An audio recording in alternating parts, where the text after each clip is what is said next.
BT. I came up in the field. I came up in the field.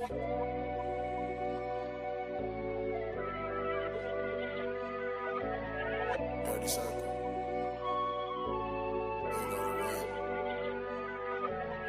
I took my cleats off from calling plays, I came up in the field. Gotta keep them monitoring spirits off because they just keep it tagged. Cause when you having shit your way, you gotta keep it sad. You gotta show them folks you grind and celebrate in the press.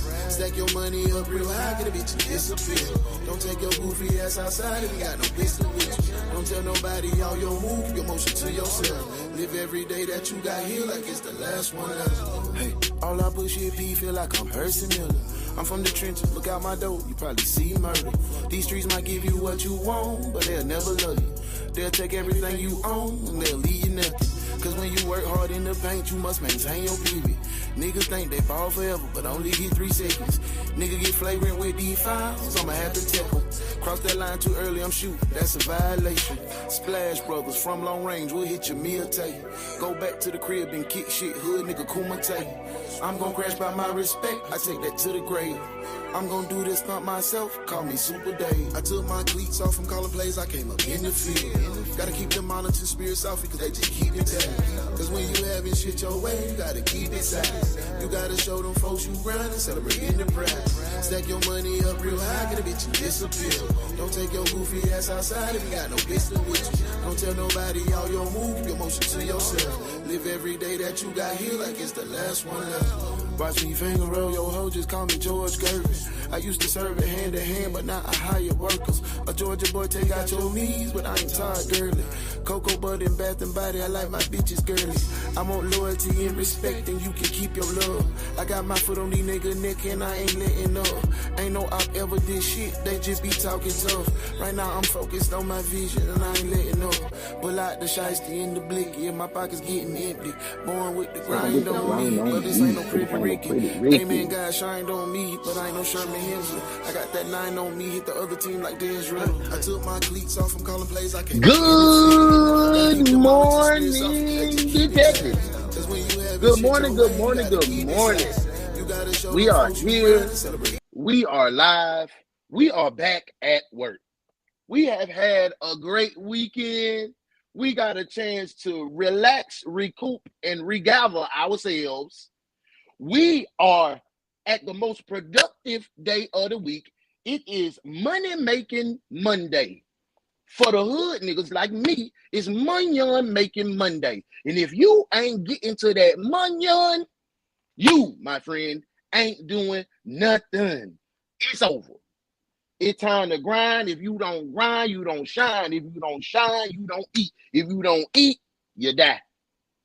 It's time, boy. It's time to get off your lazy butt. It's time to push yourself to your full potential. It's time to get out of your comfort zone. If you're still in your comfort zone too long, god dang it, Holmes, you're wrong. Get up out of that. Go get that munyon. Say it with me. Put it in the comments. Let's get that munyon. Put it in the comments. Put it in the comments. Today is a perfect day to be perfectly you. Ooh, that put Uno on one. But before I go too far, we got to be thankful. We got to be gracious and grateful that God did not forget us this morning. God gave us the ability to talk, to see, to our heartbeat, our lungs feel, our organs working. We are here to make a difference, not to just exist. God, give us the strength to make a difference, to be a light. It is comfortable. It is easy. It is really what everybody in the world does. Get in their comfortable zone and sit there, Lord. But you have designed me to be greater. Give me the strength to be greater. Remove everything and everybody that is stopping me from hearing your voice to make me greater.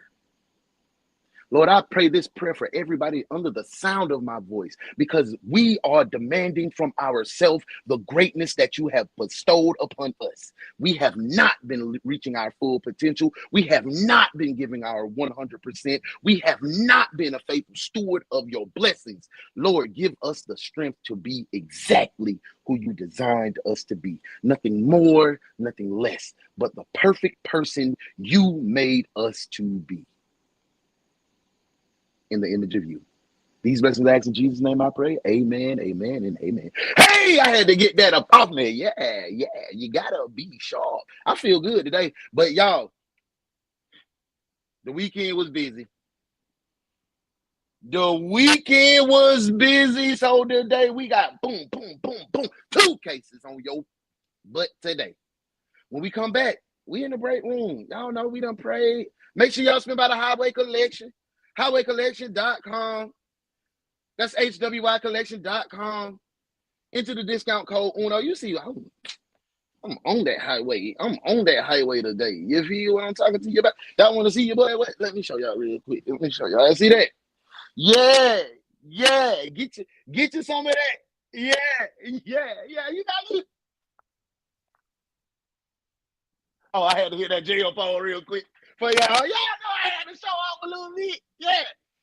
When we come back, man, we ain't got to play. We can't play around. It's time. It's roll call, man. Thank you for being here, detectives. I hope y'all feeling good. Because we got some. Ooh, I hope y'all stomach ain't queasy. I hope y'all stomach is not queasy today. Whew. When we come back, we finna see who clocked in for work. Let's get to it, man. This is Roll Call Detectives. Roll call. Hurry up, detectives. It's time to work. Okay. Let's see. First detective in the building is my girl, Sharon. Good morning, detective. She said, good morning. I made the coffee nice and chest hair will grow strong. If you need a little chest hair, I got a few little pieces of hair right here. Not much. I don't even grow hair like that. I don't even have none of my pits. Barely got any on my leg. Yep. I don't know why I don't.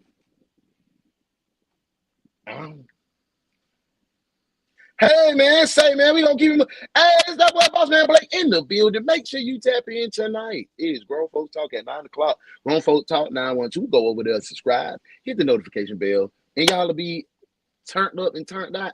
Because tonight at 9 o'clock, I hope to see everybody in the building tonight. We're going to have a good time. You know, it's always a good show, good conversation. What up, boss? Hey, my girl, Muff, good morning, boo. Hey, Muff, I didn't get a chance to do that badge, but I got it. I did it last night, so I could send it to you. I didn't want to just send it to your ass. And it's 2-3:30 in the morning. You know what I'm saying? You might have a little booth. I ain't like, no, who the hell is it? Uno, why is Uno goddamn sending you messages? You know what I'm saying? Because nigga be getting funny when it comes to Uno. You know what I'm saying? Hey, it's Luco in the damn building. Oh, shit. I had to step back and look at that boy like, is that Earl? Earl, is that you? Hell yeah, that's Earl. Boy, what up, what? What up, man? You in here today? Good morning, my boy. Yeah. How is everyone this morning, man? We alive, man. We alive. Hey, my boy, I said, good morning, y'all. What the hell y'all got going on? What y'all got going on? Good morning, y'all. Early, man. He saw, hey, it's that girl up in the building. Good morning, Detective Fee. She is in the building, ready to rock and roll. Muff, you know we ain't doing no about no misspelling. We just in here. We in here. Good morning, Queen Mother. Good morning, Queen Mother. It's been a while since I seen you. I hope everything's good your way. Well, dang, on how much love, Queen Mother in the house. I appreciate you being here. I'm trying to be better, yeah. I appreciate you trying to be better. Make sure you here on time. You feel me? Queen Mother, good morning. Y'all, hey, y'all go check on that girl Modesty. She ain't pop in here yet. You know, adult rhyme. All right, Rhymer. I'm sorry. Let's get this money in. Do that coffee grow hair on your head? If so, I have a supersized mug of it. Praise the Lord. Hallowed be thy name. Laughing at Queen Mother. Darius, I know that's right. Praise the Lord. What does the back of the shirt say? This is the Dirty South collection. So it's a map of Mississippi. And then he got a map of Georgia. And then I think he's making a Florida one. So, you know. Oh, shit. Let me fall back. I'm in here. I'll be in here sick as a dog. Why you going to be sick? You're not feeling good? Yeah, GFT tonight, man. Make sure y'all tap in. I would love to see everybody in the building tonight at 9 o'clock. GFT is only on Grown Folk Talk 912. Go follow, be a part of the notification team. Yeah. Hey, listen, I was hanging out with some friends Saturday, and they were like, dang, your phone is a hotline. Yeah. Tell them get out your business. Yeah, they can get some motion too. Yeah, you see me. Yeah. Love your boss. Hey, Mr. Backing Expert. Yeah, you know I'm biting backs around here, Queen Mother. You know how I go. Let me inbox Miss Modesty. Get her together. That's a familiar name, Queen Mother. Yeah. Love you too, Queen. You know I have a weak stomach. Hey, we finna have some weak stomachs. Hey, we done checked in with everybody. Y'all know what time it is. I ain't even got time to play today. I ain't got time to play today. Because we got a lot of work to discuss. So, today's case. First case up. Burned alive. I got my Thoinky together. Shout out to my boy Mac Muller. That's what he called Thoinkies. But I call it as Zaisha. We got Zaisha with us today. This one I had for 2 days. Could I be on the pen? I just put that back and get the pen. I don't know. I'm weirdo like that, I guess. Y'all see my y'all went to see my barber? Yeah. I'm here today.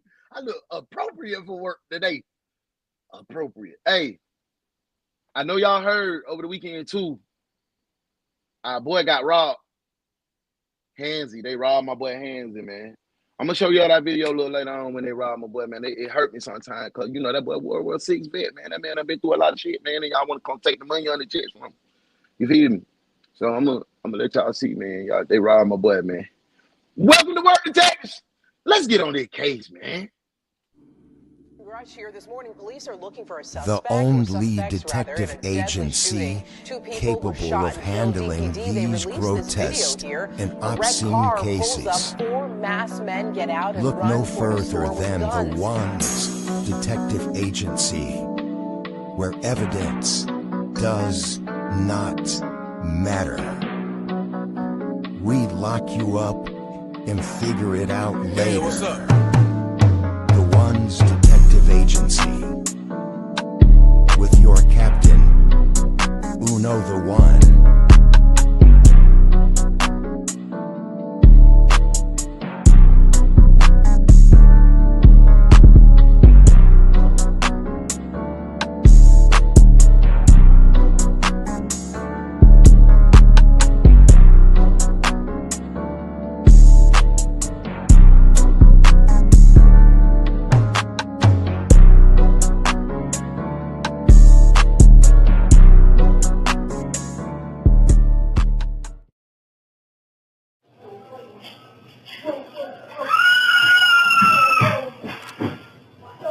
Did she say anything to you? No, she just poured. Are you burned too? How far? That's one of the first burns I've seen. Our hole right on top.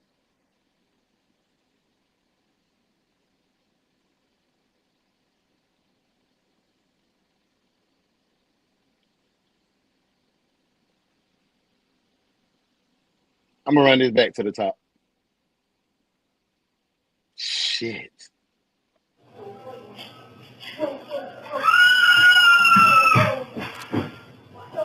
Did she say anything to you? No, she just poured. Are you burned too? How far? That's one of the first burns I've seen. Our hole right on, sloughing off, her face is sloughing off. Damn, so the dead? I'd say she has less than a 2% chance. Her brain vessel wound? Her what? Maybe she like burned black? No, she's not burned black. That's not how it works when a human being burns. You sure about that? Because I think so. That's a little.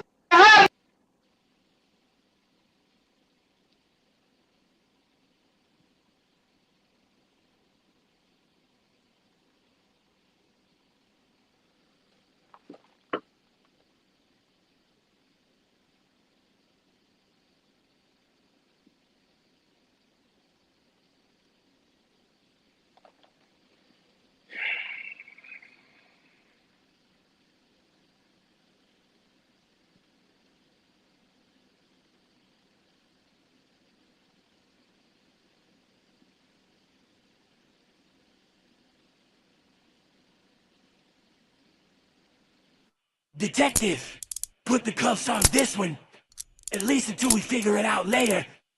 Cuff him, now. Boy, it ain't no real solving. God damn it! So if she dies, then that charge will upgrade to premeditated murder. Yes, sir. I don't think she don't wake up. March 30th, 2022 was a day like any other.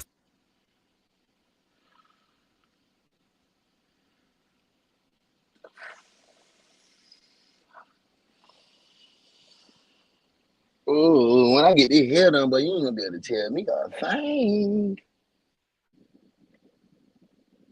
There it is, this family. Yeah, Shell, what's up, Shell? You on time? You on time? You cut your hair? No, I didn't cut it. I just got my hair cut. I just pulled it back in the ponytail. Just pull that mess back in the ponytail. Looking crazy over here. Dang. Hey, Modesty's name is Constance. I just texted to see.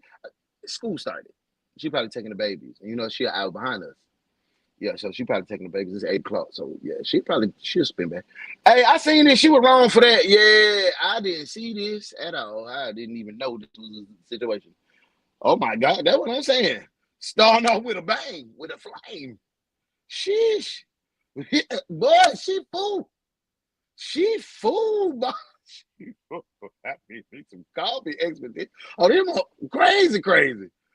Oh, she on a bad trip? No, see, I was on the shrooms yesterday. I was on the shrooms heavy yesterday. I don't know where I was at yesterday, but I was there and I came back and I feel good. And you know, I'm in touch with myself, and you know, I don't want to be mean.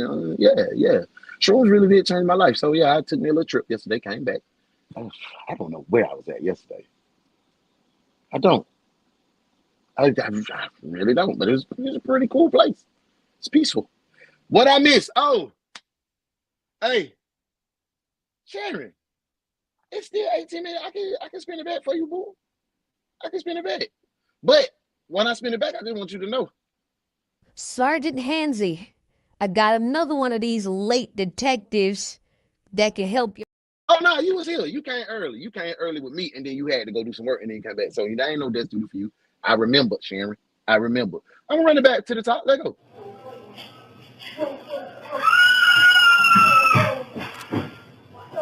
Did she say anything to you? No, she just poured.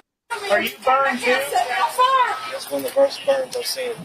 Her whole right arm sloughing off, her face is sloughing off. Damn, so the dead? I'd say she has less than a 2% chance. Her brain vessel wound? Her what? Man, is she like burned black? No, she's not burned black. That's not how it works when a human being burns. You sure about that? Because I think so. That's a little happening! God damn it! So if she dies... Why she only got on one goddamn handcuff? She need to be like this.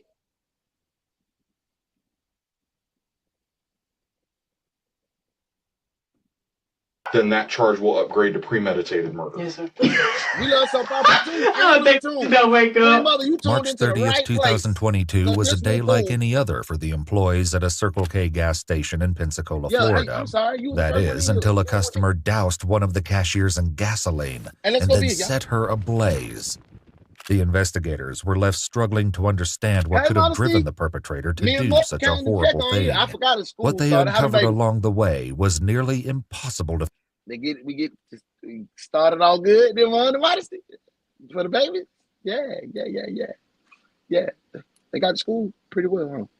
Tell Uncle Uno say I prayed for him to have an amazing year, to be safe. I prayed for you too to be a great parent like you always did, and I also prayed. Gave you this. Sergeant Hansy, I got another one of these late detectives that can help you write out tickets and organize the junk closet. Welcome to Desk Duty, detectives. I'm so glad you. Hey, boo, I'm glad you're here. fathom. The majority of the following footage has never been seen before. The Escambia County Sheriff's Department first learned of the gruesome assault when they received this distressing 911 call from a nearby Circle K gas station. Modesty, you so awesome. Why you gotta give me that look? Okay, do you need police, fire, or ambulance? We need both police and fire. This lady just said somebody on fire at the store. Is she still on fire? Yes. I need you to go and tell her to stop running, Drop to the ground, cover her face, and roll around. What the hell? That girl is crazy. That lady said, what the hell? That girl crazy. I'm not finna mess with her. She just... Is she still on fire? Yeah. What? Oh, no, okay. Yeah, she's still on fire. Okay. Tell her.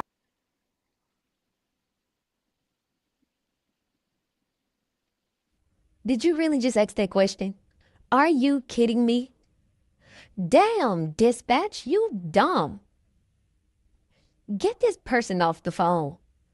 They need a job at McDonald's. You can't be that slow as dispatch. Sheesh. Damn, dispatch, don't. Her to stop around. On the ground. If you have any water available, douse her immediately. Where all is she burned? What? Am I tripping or dispatch tripping? Y'all let me know what's she burn? What she got on her? What she doing? Is she still on fire? Hey, what? Am I tripping? I don't think these are the questions you're supposed to be asking. Is she still on fire? Tell her if you now run over there and tell her, lay down, put her hands on her face, and roll around. What? I'm sorry for laughing, but dang! She's burned on her face, her arms, from her waist up. She's burned. Her skin is everything. burned. Both arms. Yeah. Okay. Her arms, her face, her neck. Okay. A second 911 call came in just moments later, and once again, the background noise was spine-chilling.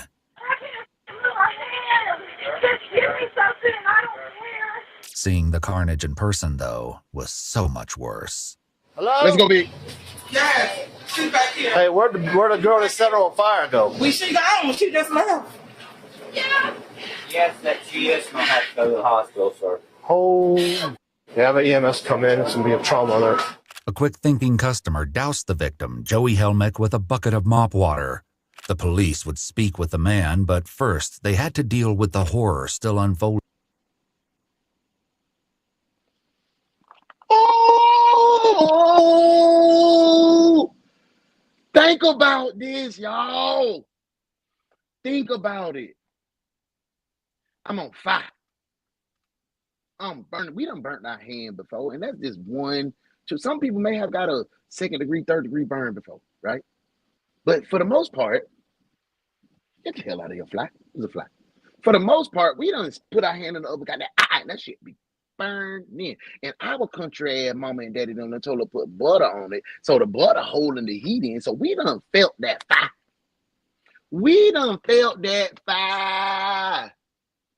Imagine that being on your face and all your arm and your body, and then a nigga come throw some dirty. I mean, your skin, your pores, your immune system is wide open. Then the nigga come throw some dirty ass bathroom used bleach water that you ain't changed that motherfucker in. I'm sorry for my French. And you ain't changed that joint in. Ooh, she got a double dose of. Ooh. Boom, boom, boom. You a ugly dog. Boom, boom, boom, boom, boom. You a ugly little dog. Boom, boom, boom. You a ugly, ugly, ugly dog. Boom, boom, boom.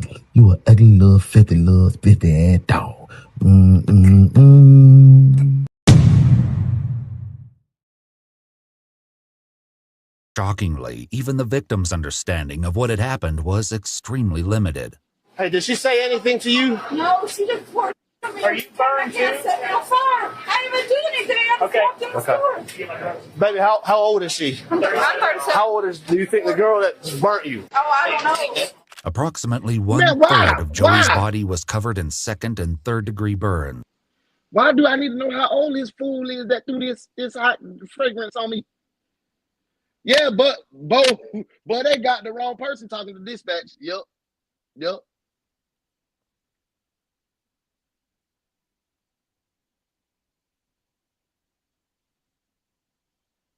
I thought everyone knew how to stop, drop, and roll. Muff said to boss. Hey, what up, Modesty? Yeah, they kill that slow. Plus, yes, is she still on fire? Is she still on fire is a pertinent question. Get the ambulance out there. Get the ambulance out there. They know to stop, drop, and roll, fall on the ground. You asking me, she's still on fire, baby? I'm calling you. I said this lady is on fire. Don't repeat the same question. If she was in interrogation, the narrator would have said, repeating the question gave her time to think. She's being deceptive. Y'all know it. So why the hell, dispatch? You heard me clearly say, dispatch. This lady just got set on fire. She on fire. Yeah, she's still on fire. Because you went to telling me to stop, drop, and roll. Nah, don't ask me that. I guess she have to say stuff. Say it, Muff. Yeah, protocol. But no, you can go right on to that. You go right on to that. Oh, she's still on fire? Okay, stop, drop, and roll. Tell her to stop, drop, and roll. You buy her, go ahead. You go ahead and give her the information right off top, off TOP. Now, oh. Harry said, good morning. I had to be on desk duty because these people got me out in this weather car shopping. I wasn't going to miss my job, though. You can't miss no job. And they talking about car shopping. Ooh, we got a car shop after 11. Nah, I'm playing. Welcome in. I'm glad you're here. Sergeant Hansy, I got another one of these late detectives that can help you write out tickets and organize the junk closet. Welcome to desk duty, detectives. Muff said, my gosh, she's an active fire victim. She had like she has kite. And she walk around 33% of her body, man. Yeah, she burning. She on pain. She in pain. She like, yeah, it's different. It's different. Yep, I have. Did I start? No, I did not even start IG. So I got to get myself desk duty. We already deep in anything. Let me get myself desk duty for not starting. Sergeant Hansy, I got another one of these late detectives that can help you write out tickets and organize the junk closet. Welcome to desk duty, detectives. Modesty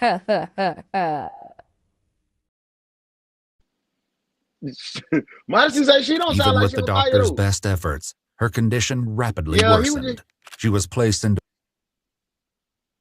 I'm with that, Muff. I'm with you. Like, I guess that was the closest and quickest thing, but I'm just thinking about that infection and that after sting. I'm already stinging. You done threw this dirty ass, pissy, shitty, bleachy comic, some other cleaners on me, and I'm burnt. I'm frying right now. Ooh, I was just thinking about that pain. She don't sound like she on fire. Hey, Queen. She's very communicative. Yeah.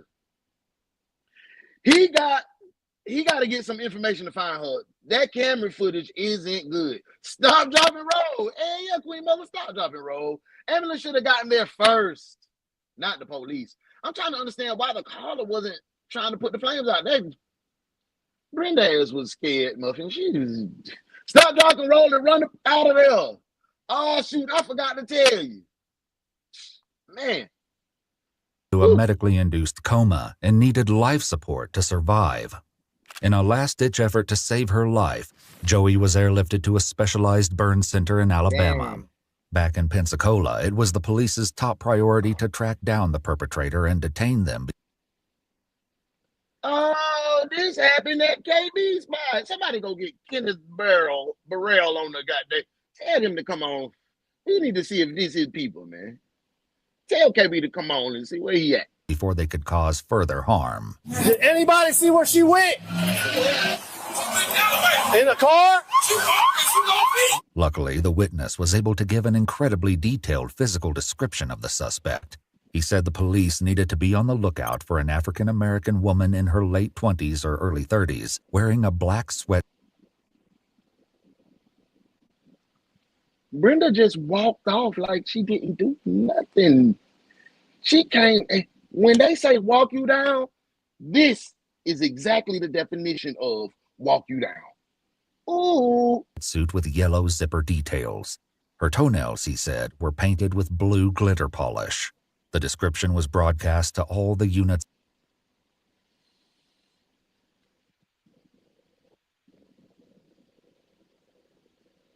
Come on now. You got me froze right now, y'all.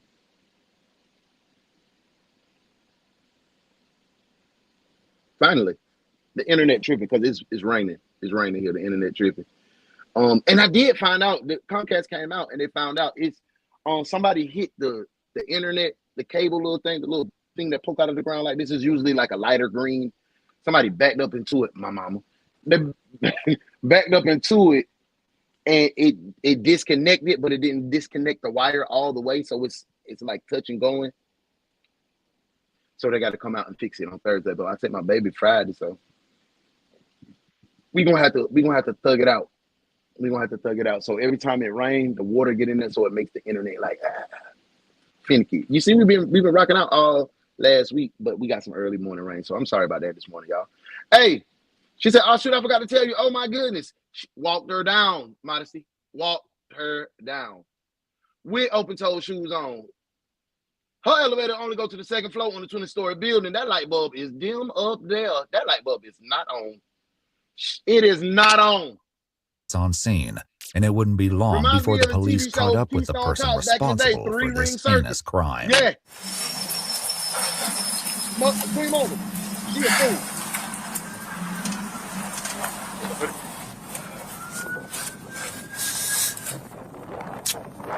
Oh, she done took the jacket off. Yeah. All right, she has a black hoodie that we just found in the trash can. Smells like gas, so we're on the right track. While the foot chase continued, other officers circled the neighborhood in vehicles. One noticed a woman perfectly matching the offender's description heading up a driveway. I want to talk to this young lady for a minute. Hey, you got any idea on your home? All right, northbound. No, Go ahead, sit down there and go talk to him real quick.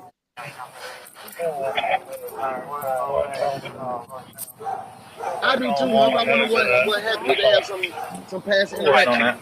I wonder did they have some past interactions with each other and it just turned sour when old girl who came back and got on. You're being detained right now for an investigation. Within another 5 minutes, the police dog tracked the scent of gasoline to the same location. That's gonna be her. Oh, that's okay. Hello, sir. How are you? Yeah, that's oh her. no, Put her in the car. she got them Sealy braids. Yeah. And then grandma was just sitting on the porch. She don't know what the hell going on. She let little Brenda just walk off and walk back. She might be slightly touched with a little slight autism. She's a functioning autistic person, and they just and granted them she granted barely making. She got her prayer cloth over her legs out here sitting on the porch and just joined the little overcast day. It ain't too hot down there in Florida. It's in Pensacola. She's sitting on the porch. She's chilling. Granny is just living out her best days. She know what's in her near future. She ain't got time to be running up and down the street. And Brenda get to going back and forth. She usually just walk to the store, come back. This time she took the gas can. She crazy. She fool. She fool up. The exact description, down to the toenails. What? Who said I have blue toenails? Ain't nobody talking to you right now. We'll talk to you in just a minute, okay? Hey. With the suspect in custody, the officers couldn't. That's right. Ain't nobody talking to you right now. I'm not talking to you. It came off rude, but he was right. I'm not talking to you, so you just burnt the lady, bro. It's nothing mean you need to talk about right now. You need to exercise your rights and get your lawyer. Don't talk to me. I do my job. I caught you. That's all my job is, to catch you. I'm not a lawyer or a prosecutor or a defense attorney. I'm not a judge. I'm not none of that. Help but dwell on the disturbing things they'd seen at the gas station. That's one of the worst burns I've seen. Her whole right arm flopping off, her face. Hey, Detective Sheriff said, is Happy mixed with pig or not? Happy is a dog. He a dog. Lock her up. My girl Modesty said lock her up. Let's do it. Detective, put the cuffs on this one. At least until we figure it out later. Cuff him, now. Hey, he said, she crazy. She definitely touched, and I do not mean by an angel. Shout out, rest in peace to Della Reese. You feel me? She sure in a good mood. I just lit her up. I let her on fire. Queen Mother said, Grandma did it. Everybody coming for Granny. She gangster. Yeah, Grandma set her up like that. And then what happened really, Queen Mother? Mama probably couldn't handle the baby, the girl, the young lady, and sent over to grandma's house. And grandma on her last leg too. And she don't know. She just, grandma can't take care of that baby. He pissed off right now. What the heck makes you set somebody on fire? I say happy mixed with a horse. Look at his hair and tail. Queen Mother, grandma probably taught her that. Let's get back to the case, y'all. The horror, however, seemed to be lost on the suspect. When she was alone in the back of the police car, it quickly became obvious that something wasn't quite right.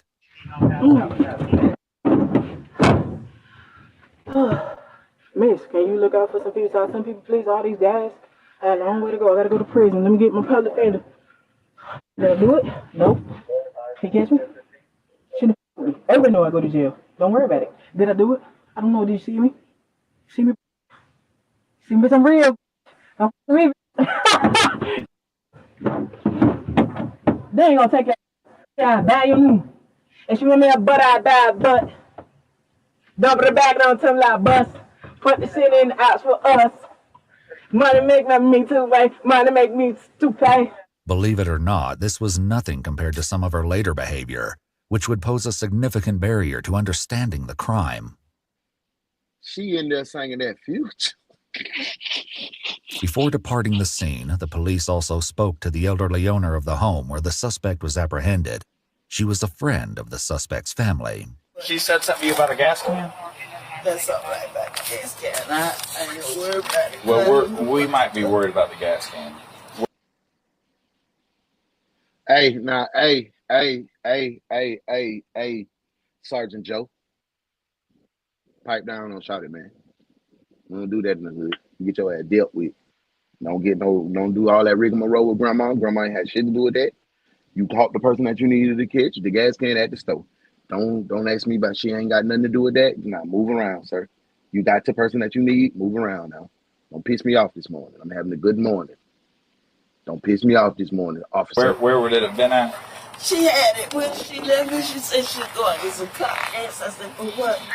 She said, I got a phobia. I got to put gas in. Well, I didn't question it. That's what I was talking to her about. I said, what'd you do with my gas can? Throw it away? How long was she gone before she came back? Just a few minutes. More of what the homeowner had to say would become relevant once the police began to untangle the complex details of what led to the horrific events at Circle K. Okay, yeah, because I want to know. The story directly from the suspect, however, would not prove to be as easy, and the detectives involved in the case would... I know ain't nobody laying up with her now. I know nobody ain't laying up with her now. I'll be scared too. I'll be scared of her because who's she talking to? Oh, she rapping and spit. Yeah. Hey, higher than a giraffe coochie. Mother, she did. I attended some granny classes. Boy, I can't wait to hear her reason. Me neither. Likely remember it as one of the craziest interrogations they'd ever conducted. Some don't care, boy. Every time you're sleeping, I want you to say when she get up. Figure to look at her stupid. She broke my baby piece of my baby. She's like, what's going on? And not too she's serious. I seen it by all plain. You can't disrespect me. Don't tell me something that a black person already know. A black person will never say and tell, and a lot of people lost some shit. You disrespect me. I'm sorry.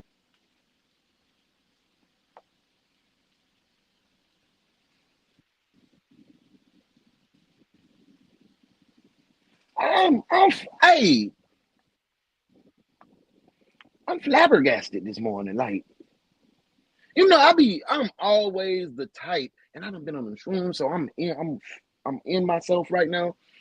I'm always the type to try to find the goodness in a person, but Shawty, she's so everywhere. She everywhere with it. Then she just said, somebody, you can't disrespect me. You can't tell me that. You can't tell me something a black person already knows. So I'm confused. I'm really confused this morning. I'm confused. It looked like she on that flocker that's popular down there. That flocker, you know, that fake ass synthetic weed that they be faking them at.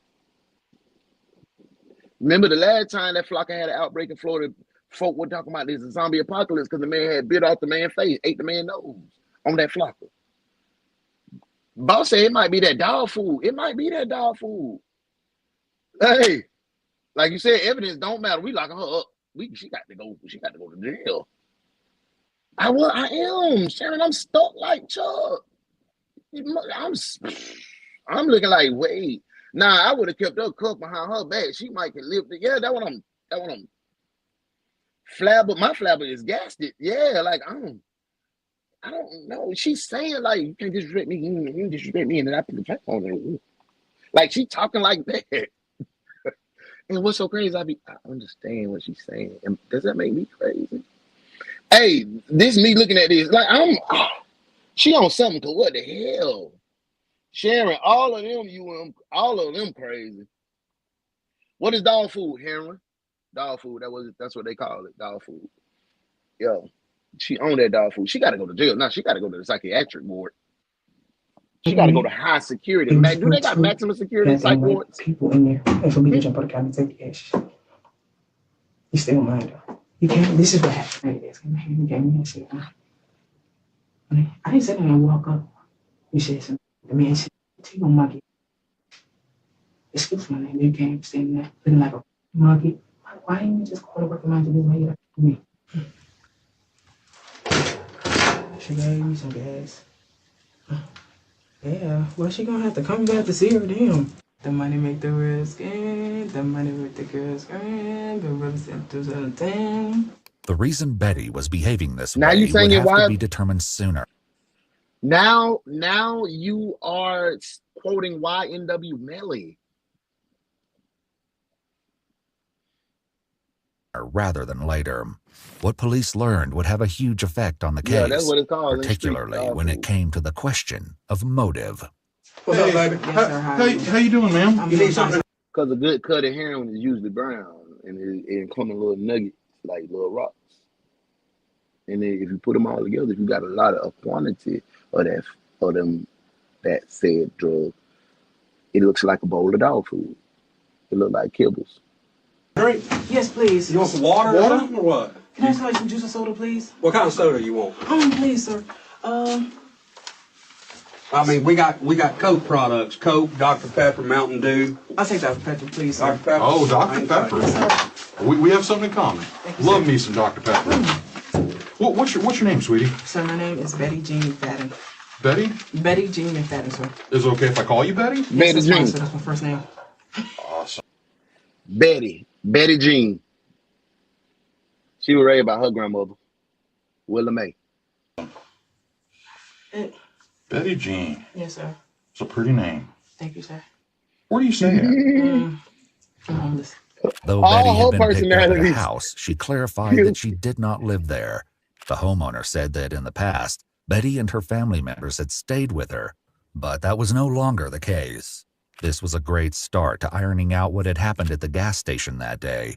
Paddy But wagon then, for one Betty's of story several, took a please. sharp turn off topic. Well, sir, I want to make a little complaint. I've been homeless, and I was on the streets. I tried to go get some heroin, and I couldn't make it. But I'm trying to find out what. Damn, boss, you called it. She said she had trying to get some heroin. She was on that food. She was, yeah. Dang, her granny named her definitely. I have never seen anything but weed and coke. Never touched coke, tried weed. It wasn't for me. She filing a complaint. I wanted my meat well done. Y'all brought it out medium. Let me get back to the case. She on that food. Good. Look at what I got. Thank you, sir. Yeah. There you go. They being real nice. They being real nice to her though. Despite the brief I don't think I interruption, would be Betty this nice. launched right back into her story. Unfortunately, it didn't make any more sense than when she started, leaving the police struggling to understand Betty's No, sir, mental too soon. state. All right. Oh, that was about 2 years ago? Okay, good deal. So do you know what year it is now? Queen Mother, I got an auntie named Betty Joe. We should be in 2022. Okay, just out of curiosity, do you happen to know who the Betty Joe's so president pretty. is right now? Biden? Why are you asking me these questions? Am I in trouble? Well, we're going to talk about that. Okay, sir. I'm explaining to you. Listen, I'm black, so you.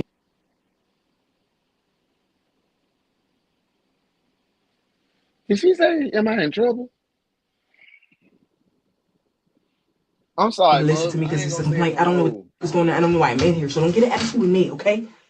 Listen. Hey, look, I'm here to listen to you, and I want to hear everything you got to say, okay? Okay, so just ask me questions. What's going on? I don't know. At this point, the detectives made Betty aware of her Miranda rights, and she confirmed that she was willing to keep talking with them without a lawyer present. She don't This was the understand beginning of a them. wild ride.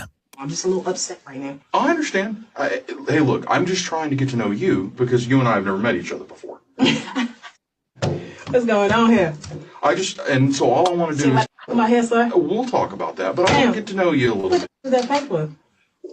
That's your rights. In order for a suspect to waive their Miranda rights, they must show that they understand those rights, have decided intelligently not to invoke them, and have not been coerced into continuing to talk with police.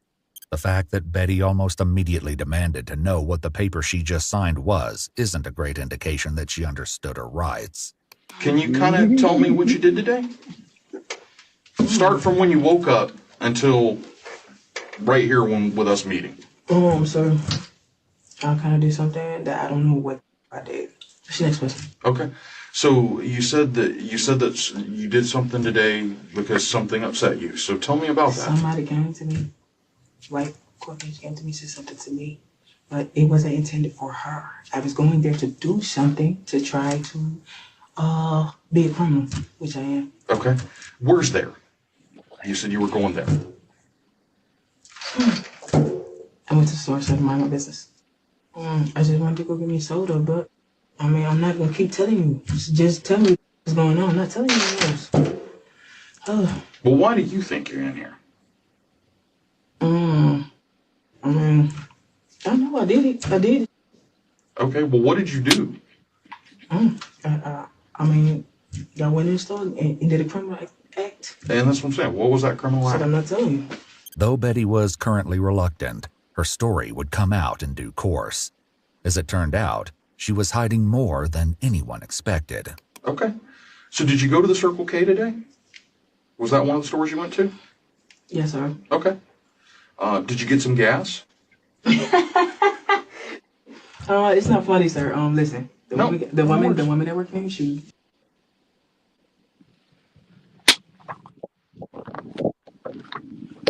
How you laugh and tell him it's not funny? He didn't laugh. Walking into the store, she came to me. I had to take my gas. I lied to something before with this. Listen, it was not for her. She said to me, it was for two white people in the store, to get their ass burnt alive. When police pulled the security footage from the Circle K, they were able to see Betty outside the gas station. Interestingly, the accusations Betty made next did not appear to line up with what can be seen in the footage. She had to walk into the store, and she's like, I'm trying to get some gas, but listen, I was going in the store because I was mad, because somebody told me I was going to say, listen, somebody told me that they went with my man. So somebody told you the girls in the store were going to whip you? Listen, the next time I'm going to do, you say you're going to fight me, I'm going to stab you as the butcher in the eye. Listen, if I cut the butcher right here, her eye got to come out, right? That's possible, yeah. Iwu reached out to Betty directly for an exclusive comment, and she stated that on the day of the attack, she, quote, politely lost her. I guess I can start to tell you what happened. I continued to be off my medication probably for about a couple weeks or so, and it triggered my attitude. I still was in my right mind, so it happened to be scorching hot outside. I needed something to drink, but I had no money, so I was hoping that the Samaritan would get me something to drink, but it didn't work. I just got kicked out for no reason that my family seems to always do, so I was scared and frustrated. But I'm always homeless, and I had no energy for another street corner. I was prepared for the worst that day, so that she pulls up in blank, I can't see because the symbol, and kind of figured that she was going to mess with me and take her job too seriously, which she did. She had the audacity to ask me to go across the street to get gas. I politely lost my mind to reply and said there was no gas station across the street, when there were two men shoveling and I was in fear of my life. Plus, I thought she was also being a little bitch. So that is what happened. Thank you. Sincerely, Betty. So anyway, you said you burnt that. She said sincerely, Betty. Hey, that used to be me. I cuss you out. I'm talking about read you your rights for filth. Talk about your mama, your daddy, and all, and say be blessed at the end. Me and Betty, we both dogs. Boom, boom, boom. You a ugly dog. Boom, boom, boom, boom, boom. You a ugly little dog. Boom, boom, boom. You a ugly, ugly, ugly dog. Boom, boom, boom. You a ugly little filthy ass dog. Boom, boom, boom.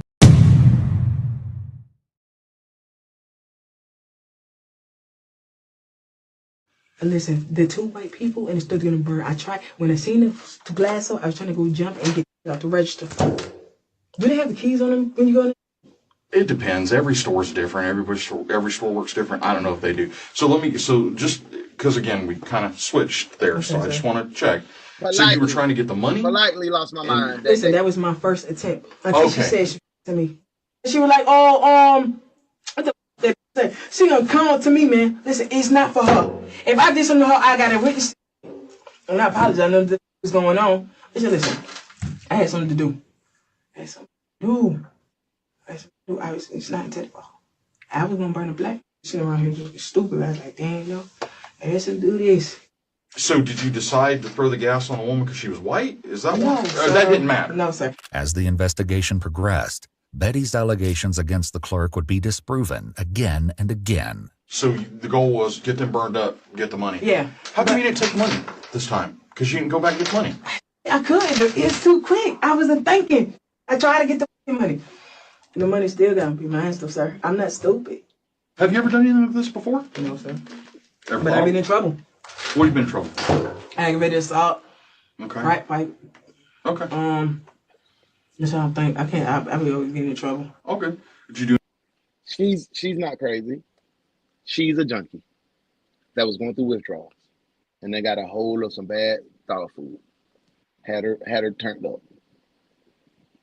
Yeah, damn. Any crack today or any other drugs? No, sir. Just a few moments earlier, Betty had said something very different about her drug use. She did. I did a little crack with her. Try my business.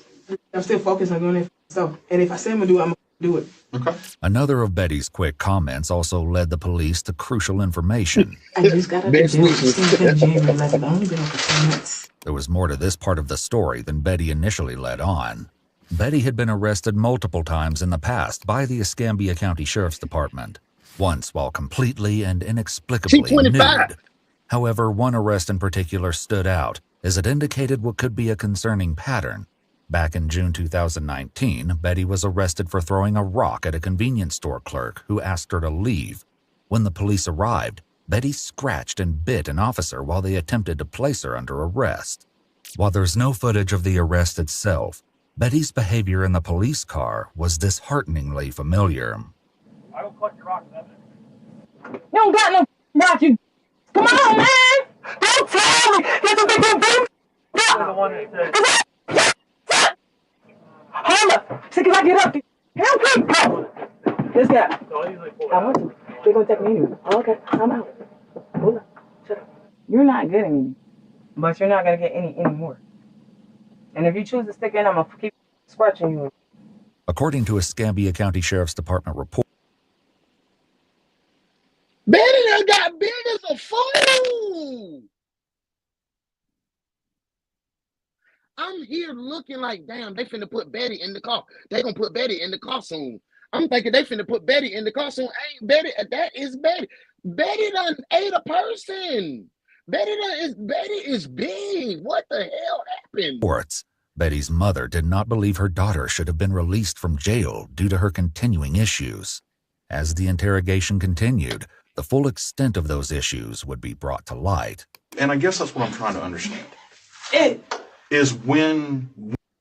How you homeless and you eating good? That was 1 year. She was 24. She's 25 on the record. That was one. Yeah, you can blow it like that in a year. Her hormones are off balance. It gotta be. And it gotta be from the meds in that dope. Dope usually make you god dang on throw up. She talking about 20 who? 25. 25, them drugs tearing her ass. Oh, Jesus, Betty. Betty done got thick. Betty done got big. I was about to say that, Modesty. Ain't it, Modesty? What's the year differences? 1 year. Jeez. She haven't had to eat a person. Yeah, that's what I'm saying. I bet she terrorized her family. Yeah. Daily. Oh, a year granny feeding her, but she can't stay there. You can come and get to something to eat. You can blow up like that, but on crack and heroin, that's what I'm saying. It offsets. It don't work like that. You won't be seeing fat crackheads or fat heroin addicts. They be junked out. Ate somebody too. Hey, Sheriff and Betty, Bonnie Clyde. You folk crazy, Queen Mother. When Let's get you back to decided that you were going to go in the store and burn that, that's what I'm trying to understand. And she said something to me. And director told her when she said something to me. Okay. What? And that's what I'm trying to find out. What'd she say? Listen, I had the gas tank in my hand, okay? She came to me just suggesting trying to be rude. She's supposed to go in the store, mind her business and work. She just walked in, go in the store. The security captured some of what Betty described, but not all. She was out front with a gas can, but the only person seen interacting with her was a fellow customer. Clearly, there was more going on than what met the eye, and the footage would reveal a chilling series of events. I asked somebody I didn't have no money. I asked for somebody for some money. They gave me some money. She came and got out the car. I got the what is it called? The gas tank? Gas can? I got the gas can. I've been asking for a gas can. Nobody want to get me one. That's right. Betty didn't even pay for the gas used in the vicious attack. More security footage showed Betty walking into Circle K with the woman she spoke to outside. The two-way... Little nephew done bought her some goddamn on gas to put the gas. Boy, Betty. In line together, and according to the police report, what's up, Mighty Deuce, bro? The woman paid for Betty's gas. Just one day later, the woman who paid for the gas posted on her Facebook, "I gave this MF $5 for gas, and this what she used it for." Another thing of note on the security footage. Hey, nephew, man, needs to put mad as hell. I gave this month $5, and she gonna burn it. Yeah, girl, I could have bought me a box of Black and Mild. Was the fact that Betty never approached the checkout counter or appeared to speak to Joey directly. After waking from her coma, Joey was able to talk to the police and tell them her side of the horrific story. When's the first time that you remember seeing her? Just after I put my food down and turned around, and she was in line like she was going to buy something. She was fiddling around with a gas can. What exactly was she doing? Kind of looked like she was opening it, but I didn't know if it had. Now, before we get to the end of this case, because we got another one after this, always remember, tonight is Monday, 9 p.m. Eastern Standard Time is Grown Folk Talk, hosted by myself and that boy, Boss Man Blake. Tap in tonight. I hope to see all of you guys there tonight. And always remember, it's always something going on over here in the mob. Welcome to the Flash Mob TV lineup. Starting with the #1 morning show, The One's Detective Agency. And the new video reaction show starring Tay White in Another One, You're Messing With It. Join us on Monday nights at 9 p.m. Eastern Standard Time with Bossman Blake and Uno the One as they host Grown Folk Talk. And the wildest show on the internet, Uno Does the Internet, goes live every night Thursday at 9:05. And Fridays belong to Bandcamp. Join host Modest Moments as she give you a journey into Bandcamp at 6. And on Saturdays, the Ones Detective Agency presents Street Beat, the overtime hours. Come get you some overtime Saturday, 9:05. It's a host of things here on Flash Mob Entertainment. Don't miss. Trying to buy some gas. Even though she was able to give this brief statement, Joey's survival was far from guaranteed. The security footage showed that once the gas was paid for, Betty exited the store and filled the gas can, her terrible plan now in motion. When she returned to the store with the full can, no one recognized the impending danger. I don't know what's going on, but she got it. Okay. She went in there smiling like this. Yeah, I just seen that. Y'all seen it on her face.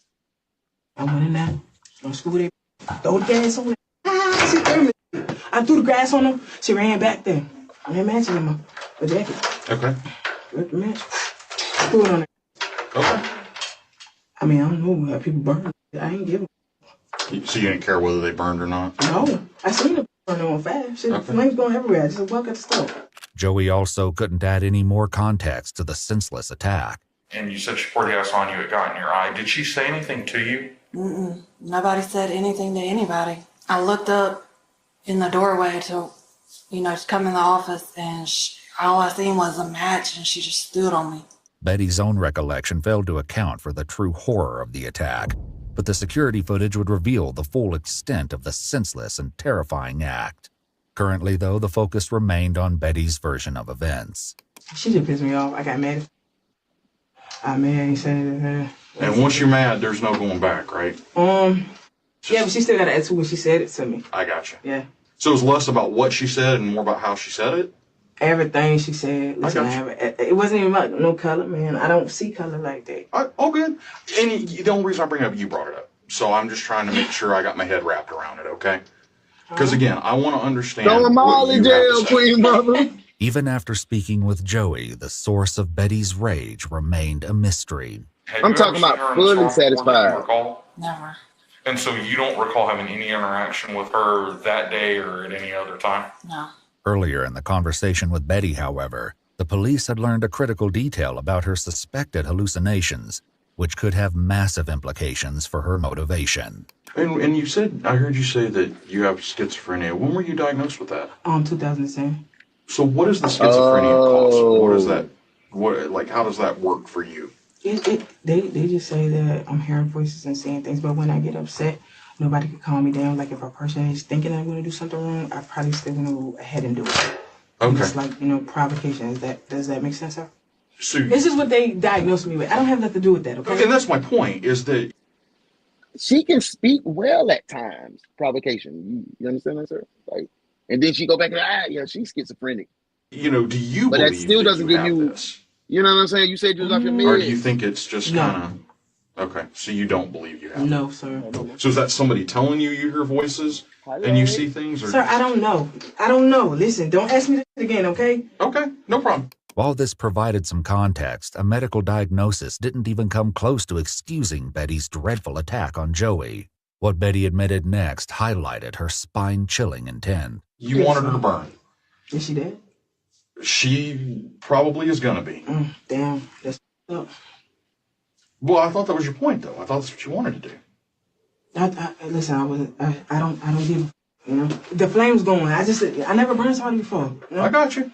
The flame's going. I'm pretty sure she is gonna be dead, but I don't know how bad she burned in there. They were running there trying to help us. Sure. I walk out the side and give. Yeah. So much so you forgot to take the money that you had planned to. I wouldn't have made it. I tried to have to run back and try to fight the black. And It just wasn't worth your time? I didn't have time to gas that up, man. And where'd you go from there? I went to the park to sit down. What'd you do after that? Nothing. The cops came to get me. This wasn't exactly true. The police collected security footage from multiple businesses along the path they suspected Betty took after leaving Circle K.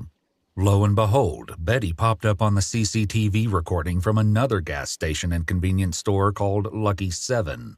Based on both the timestamps and the fact that Betty was no longer wearing her sweatshirt, the police knew that this had taken place after the attack. Apparently, she had decided to run a quick errand while fleeing the crime scene. Curious about what Betty had bought right after setting Joey on fire, officers retrieved the contents of the Lucky 7 bag from the house where Betty was arrested. I don't know what because you'd be surprised at young people. There's another fireball? Yeah. Okay. Yeah, that's the same one that's out there that she had in her hand. What is that? It's a little alcoholic shot. Another remaining issue was that of the borrowed gas can. When asked, Betty was adamant that the elderly woman had no idea what she was up to when she asked to use it. They don't have nothing to do. Hold on. They don't have nothing to do. This is all on me. Okay. Don't put them That's gangster. because they gonna tell you they ain't do. Real shit, This Betty. aligned with what Betty got police good heard sense. from the homeowner Betty got herself. good sense, I y'all. heard all that. Betty got good sense. She didn't want to get me Pearl in trouble. Sirens and things, but I don't know what happened. I And, hope and she y'all didn't doing hurt too much nobody. pressing her. Well, she Y'all pressing did. Randy too much now. Oh, I yes. don't like that now. Y'all She doing too hurt much. somebody pretty good.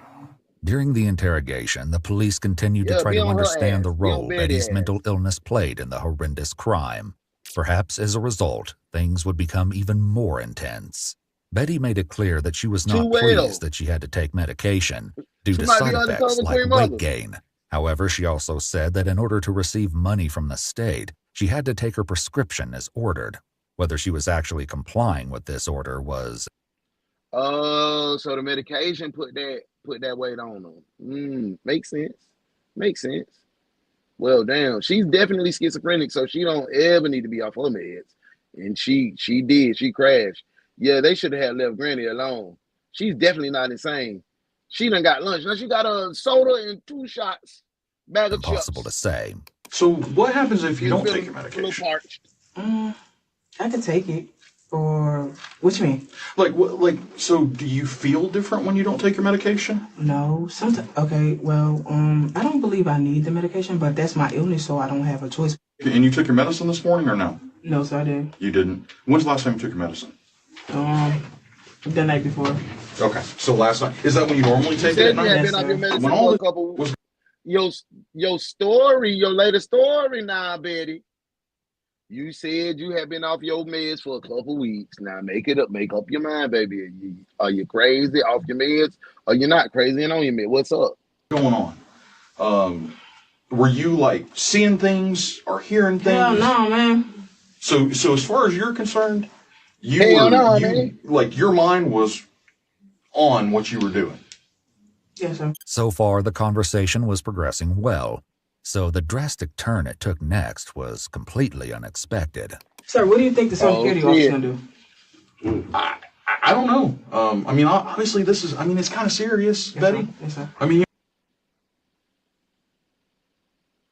Hey, Detective Booby said, Betty Jean just as damn foolish she can be.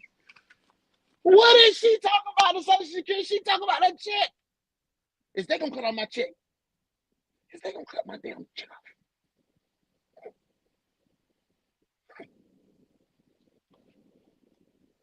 Betty. Boom, boom, boom. You a ugly dog. Boom, boom, boom, boom, boom. You a ugly little dog. Boom, boom, boom. You a ugly, ugly, ugly dog.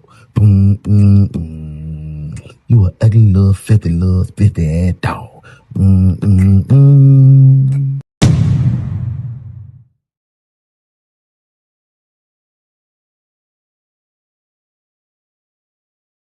you understand. I mean, obviously, taking the life of another human being is pretty serious, right? Yes, sir.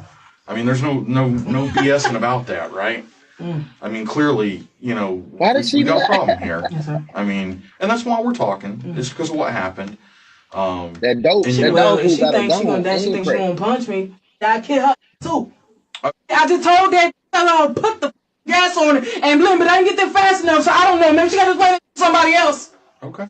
That white girl that she gonna die too. Okay. So you know they told that to say you me, I'm gonna take the train, so just take your head off. I won't give a.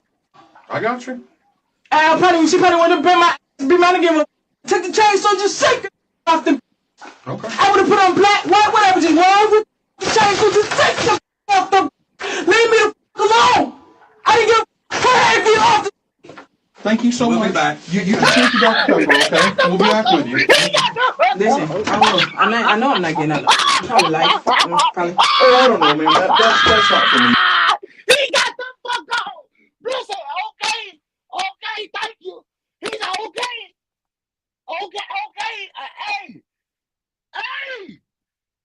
Hey. Bruce said, well, okay, thank you. Oh my God, he slid.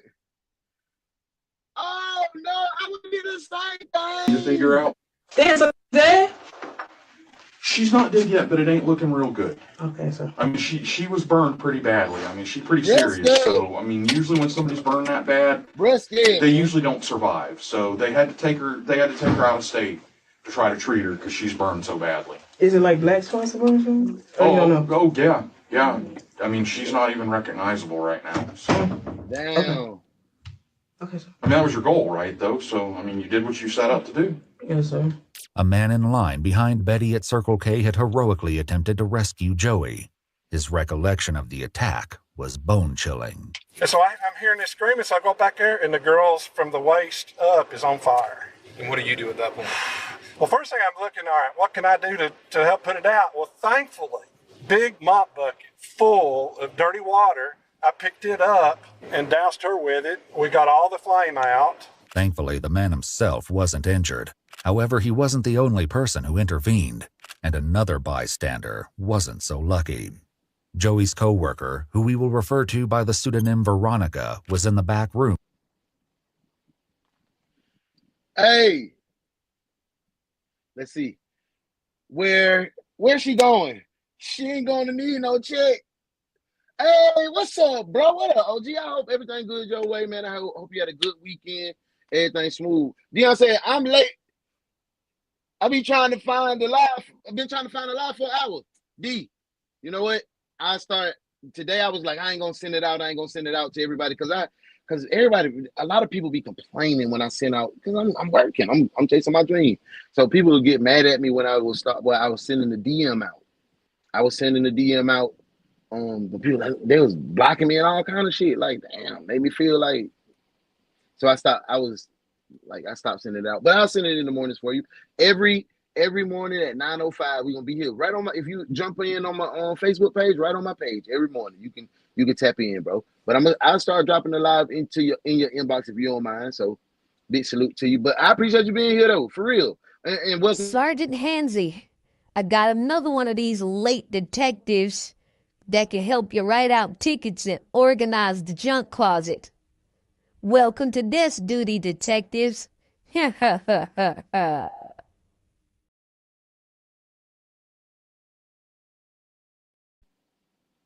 When Joey ran in on fire, Welcome Veronica in, bro. tried to extinguish Joey, but in the process, found herself also on fire.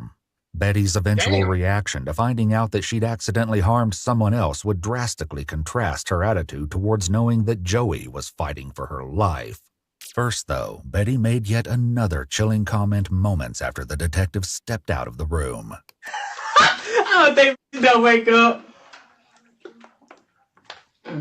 While the detectives regrouped, crime scene tech spent a few minutes taking photographs of Betty, swabbing her hands and collecting a DNA. Yo, Betty had pretty ass skin and everything. Betty was not. I want to go back in that picture. I hope this don't fuck us up. While the detectives regrouped, crime scene tech spent a few minutes taking photographs. Look, Betty is not ugly. Her skin is pretty and everything. What the fuck, Betty? See, this the time. Yeah, Betty was dead ass wrong, but her family dead ass wrong too, because y'all knew that Miss Betty she's not right. Y'all just let her go throughout the neighborhood and do what the hell she wanna, man. Man. Photographs of Betty, swabbing her hands, everybody got to wear some of a that. DNA sample. They also had her change into different clothes, as hers would be taken as evidence. Then Betty was left to wait. It didn't take long before she resumed her conversation with what appeared to be a hallucination. What followed was absolutely mind-boggling. I might cry. I'm playing around. I'm too young for this. I'm not ready to do life. I've never been the same since I was a kid. Damn.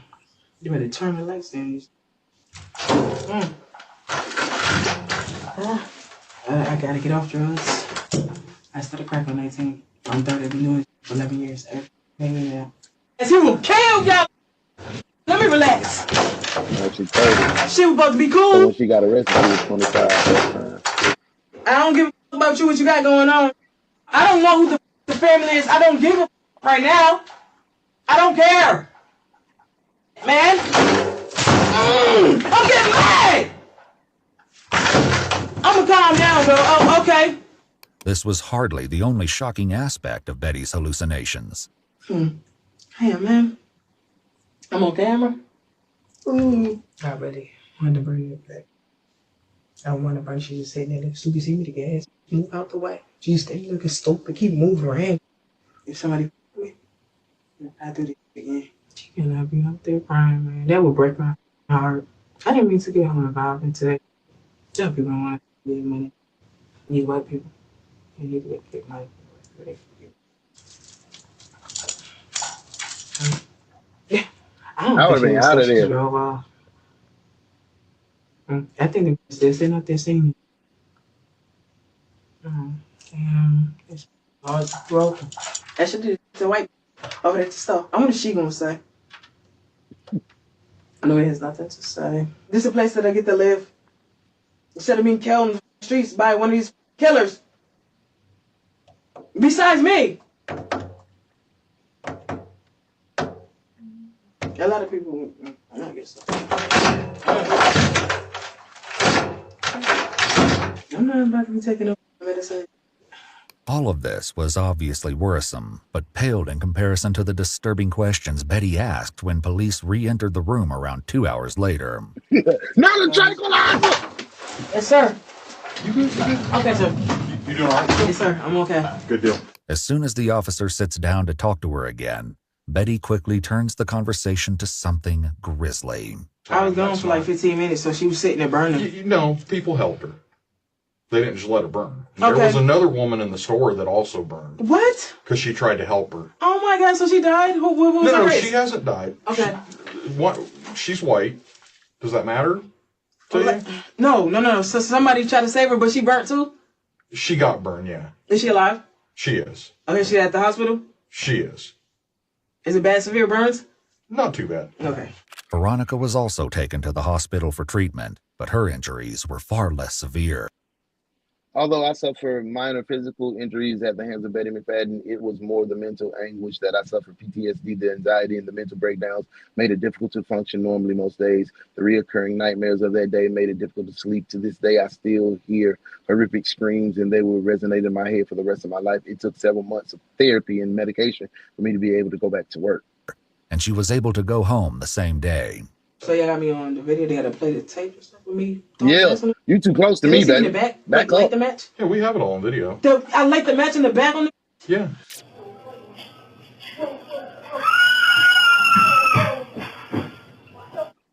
The camera in the back room captured the exact moment Joey's co-worker Veronica realized what was happening and how she too was set alight when the fire jumped from Joey's clothing to her own. Do you feel like what you did was wrong? Man, my head not too tight. They gonna add a hate crime on her ass. I don't know. I don't control that. Okay. You want to be in the news? It's a stove. Did the stove burn down? No, the store didn't burn down. Okay, so is she alive? She is currently alive, but she's not doing well. Is she gonna die? Probably. Like, what's the chance? I'd say she has less than a 2% chance. Her brain vessel gone? Her what? Is her brain vessel gone?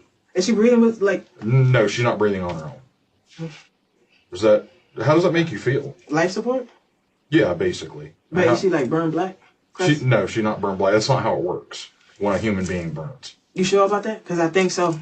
This was just the beginning of Betty's peculiar interest in the degree of her victim's injuries. Do I see, like, the pictures and stuff of her or nothing like that? Or why do you want to see the pictures? Because I don't know how she looks now. Well, why does it matter? They're not gonna show me nothing I did? Like no picture, nothing? Why do you want to see it? I don't know. Is she at the hospital? Is she still outside by that stove burning? No, she's at the hospital. Okay. They're trying to save her life.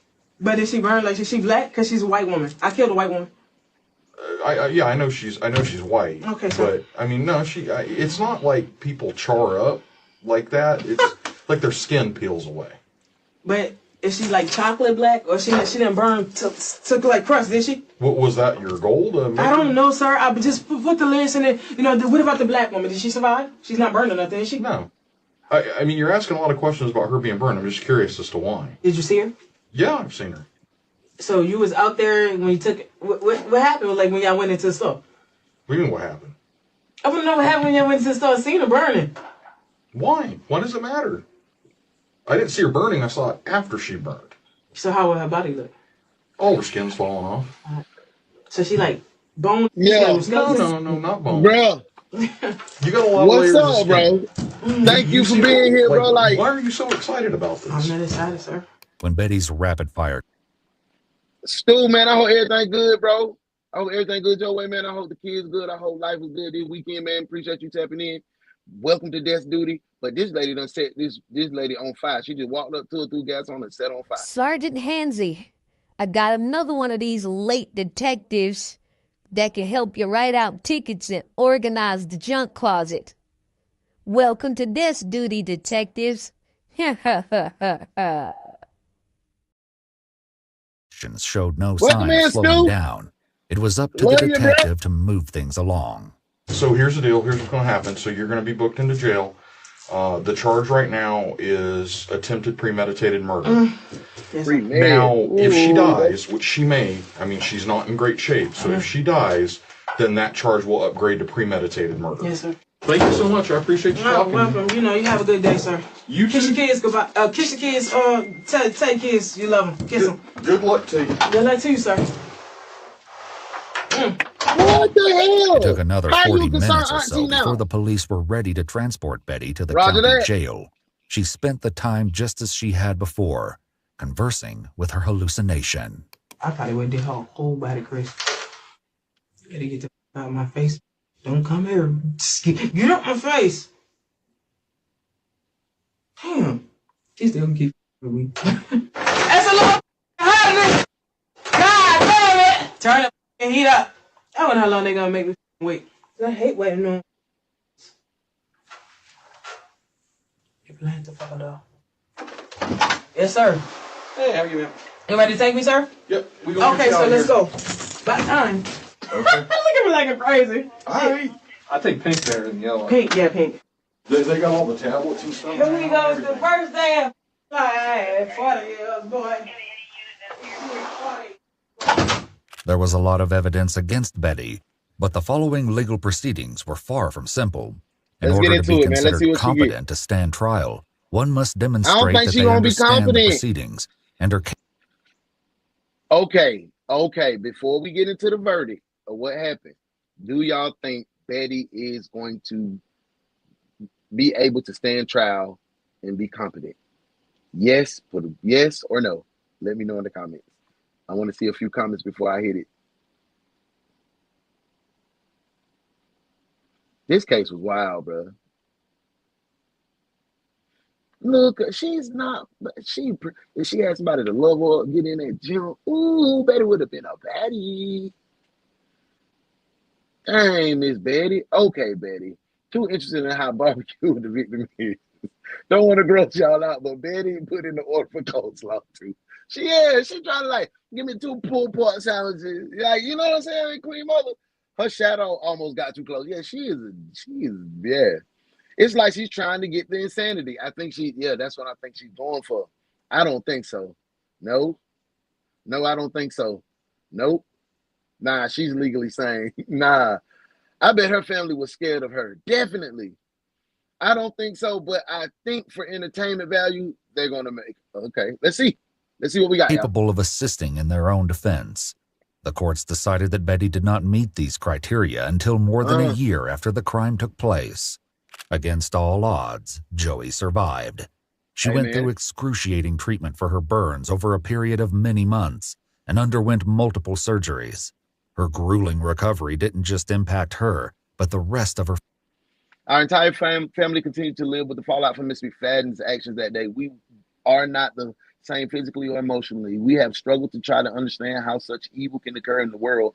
We also struggle with the lasting effects of blank injuries, which have changed her life forever. It has been quite simply heartbreaking. In closing, we ask you to impose the maximum sentence on Betty McFadden for her heinous crime should be punished to the full extent allowable by the law. The thought that she could ever again be free to inflict the same type of violence to anyone else is nothing short of terrifying to our family, and it should be terrifying and unacceptable to everyone. Family, including the children she was raising as a single mother. Despite reconstructive surgeries, she's expected to have permanent scars as a constant reminder of what she went through. When the case finally went to court, Veronica, Joey, and Joey's family all delivered impact statements detailing how their lives had been forever changed by Betty's senseless violence. Hold on February 7th, 2020. Dang. Oh, now see, Betty look crazy. Betty pled no contest to the charge of attempted premeditated first-degree murder and was sentenced to life in prison. Y'all think that was decent? That was a decent sentence for me, Betty? I do too, man. That was a wild case. But like I told y'all, man, it was a crazy workload today. Hold on, let me see. Is it?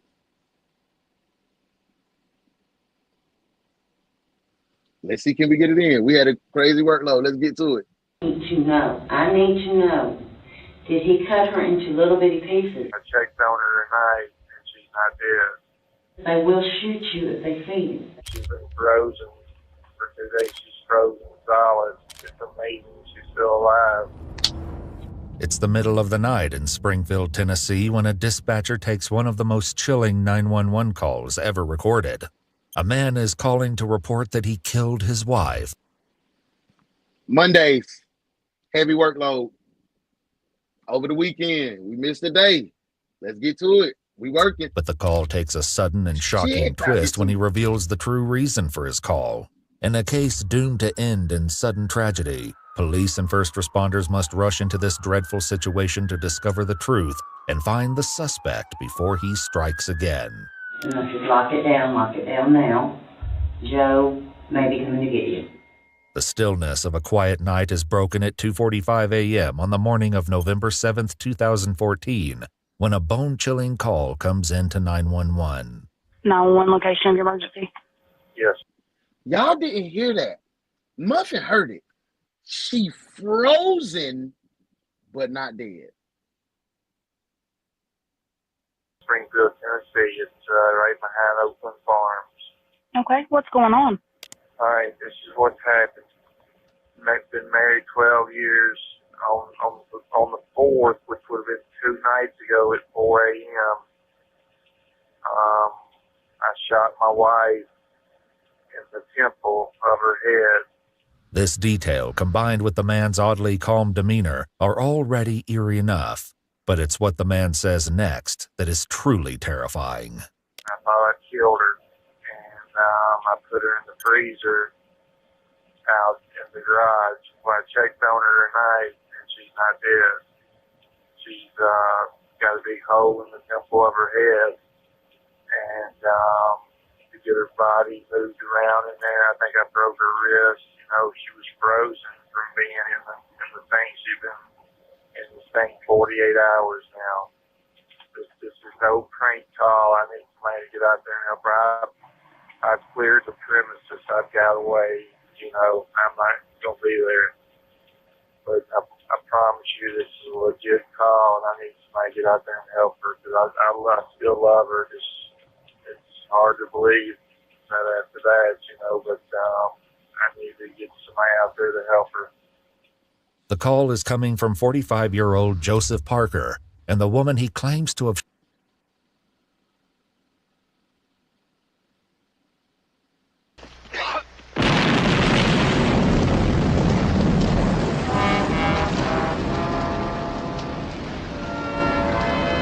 Maybe he was a lucky one. His troubles are over.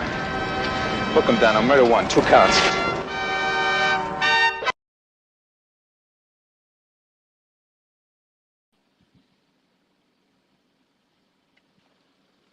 Y'all ain't gonna never miss Mondays again with these dang on double caseloads. Double caseload Monday. He he killed her, but she didn't die. He put her in the freezer, frozen. Shot is his wife, Samantha. Okay, Samantha pretty. How'd what she end up with happened this that caused you to do dude? that? It's a long story. Don't want to get into it. Just want Lock his ass up. Nah. Lock him up with Betty. They could be I left the front door open. I left all the lights on in the house. And she's in the garage. She lived in the freezer 2 days, frozen. And you'll see her once you get in the garage. And she's a mess. She can't talk. Put him in the nut house right now. Call the ambulance. Yes, blink twice means no. These horrifying specifics are almost too ghastly to believe, especially for those who know the Parkers, like their friend Barbara, who was Earl. Detective Booby said your ass ain't even bring no donuts, and we got a heavy workload today. over at the house the previous afternoon to borrow a tea pitcher. In her statement to the police, Barbara shares that Joseph told her that his wife was sick with a migraine. Barbara said that she'd looked in the bedroom to find Samantha lying on the bed, facing the wall and covered in a blanket. Barbara further tells the police that she seemed to be asleep. I thought she'd been dead 2 days. And when I checked He left and was gone 2 days. She's still alive. She's been frozen for 2 days. She's frozen solid. It's amazing she's still alive. I shot her with a .38 caliber handgun, and there's a big hole in the temple of her head. I didn't see an exit wound. And how long ago did you leave there? An hour ago. Oh, and that's the last time you saw her? But she been in there 2 days. Last time I saw her. And she was still in the garage? Yes, she's still in the garage. I made her as comfortable as I could make her. She tried to drink a little water. You know, does that give you, yeah, call me crazy, I'm finna say it. Does that show you that he still have feelings or still some love for her?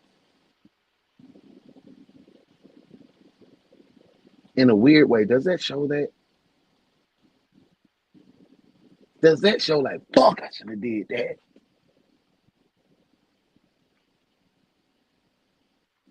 Yeah, he took out of the freezer, gave her some water, made her comfortable.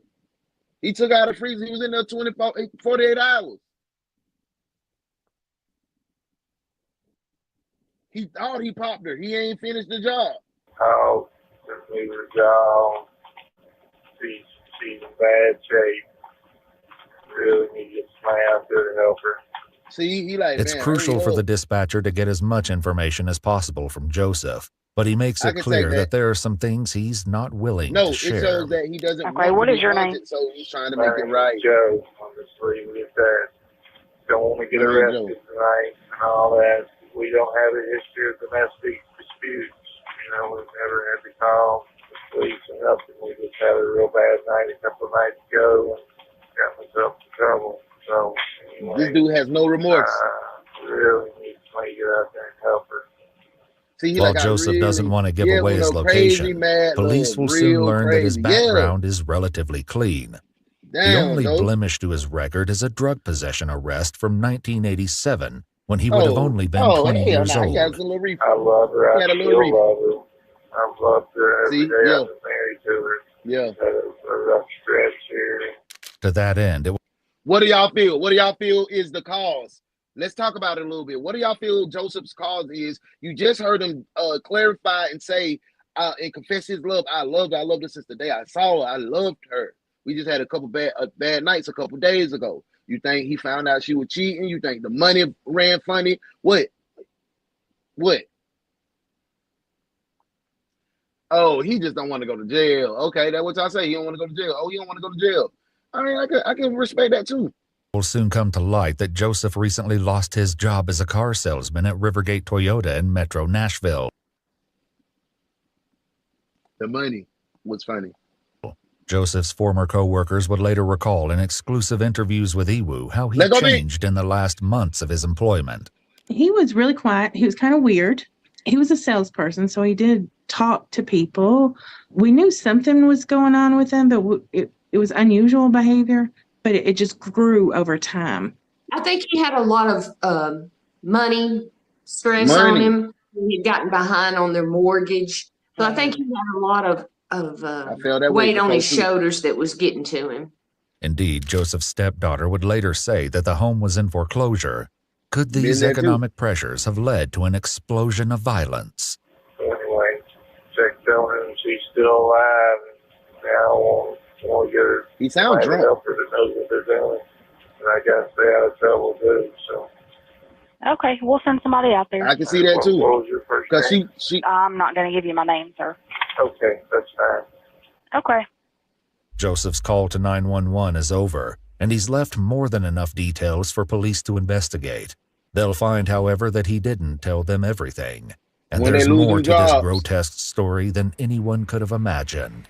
Police arrive at the house at 2:45 in the morning, and as they peer through the garage windows, they have the first confirmation of Joseph's grisly details when they see red hair peeking out from blankets and protruding from the top of a freezer. Oh, even you left before her they in make there. an entry, a be on the lookout report goes out to the Metro Net. You left her in there. I thought you done pulled her out. Bitch, you just opened the freezer and put her head back. Like, boy, you a dog. You a filthy mutt dog ass. Boom, boom, boom. You a ugly dog. Boom, boom, boom, boom, boom. You a ugly little dog. Boom, boom, boom. You a ugly, ugly, ugly dog. Boom, boom, boom. You a ugly little filthy ass dog. Boom, boom, boom. Had to be driving a white Toyota Camry. The idea that Joseph could be anywhere is unnerving, even for his sister Patty, who later talks to an investigator. Straight up. I refused to leave the house. It shouldn't even be confused. I don't even know why I confused it for love. House that night. My husband saw a white car, strange car in the driveway. We're not in the kind of neighborhood that you just pull up in. Is Joseph merely planning to make a clean getaway, or does he have more nefarious intentions in mind? At 3:23 a.m., police enter the house to find it clean and spotless. Yeah, There's no trash anywhere, and every trash can has been emptied. It strikes officers as a clear attempt to destroy evidence. But there are other odd discoveries in store that don't seem to be directly related to a crime. Have y'all known that he's OCD? Not that bad. Hit over 1,000 chapsticks. Yeah. He's OCD. But it's in the garage. He's OCD as fuck, so his mental has already been that the police learn the disturbing truth behind Joseph's 911 call. They find Samantha Parker frozen to the touch inside the freezer with a gunshot wound to the left side of her head. She is completely unresponsive, which is a stark contrast to the way Joseph described the situation to 911. She can't talk. I just give her a blink. Blink once means yes, blink twice means no. The police search the residence for signs of blood, but find nothing other than possible small blood stains on the floor and carpet. That is, he just finessed the hell out of it. Until they reach the bedroom and find a large blood stain on the mattress. Strangely enough, the pillows and sheets are completely clean. Okay, she was shot in the bed, in the head. I don't know where she was shot. They took half the bed. We took out, we didn't take half the bed. We took out a piece of mattress about like this right here. That's the blood. That was the blood. No bullet hole. Not in her hand. No bullet hole in the mattress anywhere. The police are a long way from determining what exactly happened between the Parkers at this residence, but soon, new clues come in regarding Joseph's whereabouts. Investigators ping Joseph's cell phone only 12 miles from his residence near the interstate. At 3:42 a.m., dispatch calls Joseph back, and he tells them he's going to Chattanooga to visit some friends. The bolo is updated with the new information. If Joseph has more scores to settle, it's vital that police catch up to him as quickly as possible. Meanwhile, at the house, police realize that Joseph wasn't finished with Samantha after shooting her. Now here's what I've heard. Oh, he cut off her hand. Specifically, he told me he cut off her ankle. I've been told she's been chopped into little bitty pieces. Did he cut off? I need to know. Did he cut her into little bitty pieces? He did not cut her into little bitty pieces. What was her head still on her body? Oh, yeah. Were her arms and legs? Her arms were still attached. Her legs had some work done to them. Okay, was it an anger work, or I've got to get her in the freezer work? I know it was like both, but... Well, you weird too. You weird too. You giving me like you had some beef with sister-in-law too. You coming for your brother too. I know that's what sisters do, but come on, man. You doing a lot. Yeah, I don't know that I can answer that. You're asking me what he was feeling when he cut her up. I don't know. Was it a rage of anger? Did he cut her legs into little big pieces or cut? No. So she was not sliced up bit by bit. They're gonna be friends. Yeah, he gonna why? He finna go to that corporate office of that job that he lost. Legs, but her hands is what I could tell. Now she folded up in the car. Yes. But thank you. But I think maybe two cuts each leg. Bro was delusional. He's schizophrenic. I think so. Police may not know all there is to know about what happened here, but they know enough to realize they're dealing with a violent and severely disturbed fugitive. Unfortunately, even with his name added to the Tennessee Top 10 Most Wanted list, Joseph proves to be elusive. It's only in hindsight that police learn that he checked into a hotel in Goodlettsville for a few hours. But it's when Patty gets a phone call that this domestic homicide threatens to grow into something far more tragic. So then I called Rivergate Toyota and asked for Troy, who I know very well, or have known over the years through Joe. And I said, lock it down now. Joe may be coming to get you. Did Joe ever say anything to you to make you think that? Somewhere in the morning, I got a phone call saying that Joe was going to Rivergate Toyota to take out Troy. I told you. Medicated. Prescription. Girl, no, you was on that cocaine, tooted and booted, talking about you with medicated prescription, and you didn't. Yeah, I told y'all when they lose their job, he going to click out. He going to click that man house in foreclosure. He lost everything he worked for. He was a car salesman, so he worked on commissions. I was a salesman. That used to be that shit crashed me out. My first mental breakdown came from being a sales coach at AT&T because I strived to be the best, and I was, but it's never ending. You never will be the best because it's always something else. Man, I done took on trips to Hawaii, trips to Orlando, paid trips. I was making $250K a year from a sales job. I was making enough bonus money to pay my mortgage and my rent for a year. But that stopped. It broke my mind. That shit was harder than war. That's harder than war. Trust me. Yeah. So you don't recall who told you that? For some reason, no. Mentally, not physically. Mentally. Look, to backtrack on that, UPS shootings a month ago, my best friend runs UPS in Birmingham, and the guy that killed those people had just been fired, and he was after her. Yeah. And so in my head, I was thinking, Joe can't hurt anybody else. Yeah, she on Xannies. She definitely on them Xannies. Okay. Joseph's former co-workers at Rivergate Toyota would later recall the horror of that day. Someone I believe it was somebody on his side of the family told to warn us he was headed that way. I was scared. I was in fear. I really was. I was worried that he might be parked his car down the road and walked back up to the lot. And there was little sheds and buildings of all kinds at the old dealership. He could have got in and did. Or if he'd have pulled in on the lot. Everybody knew Joe. I missed so much of life. And I said, I was working 6 days a week because I was chasing that money.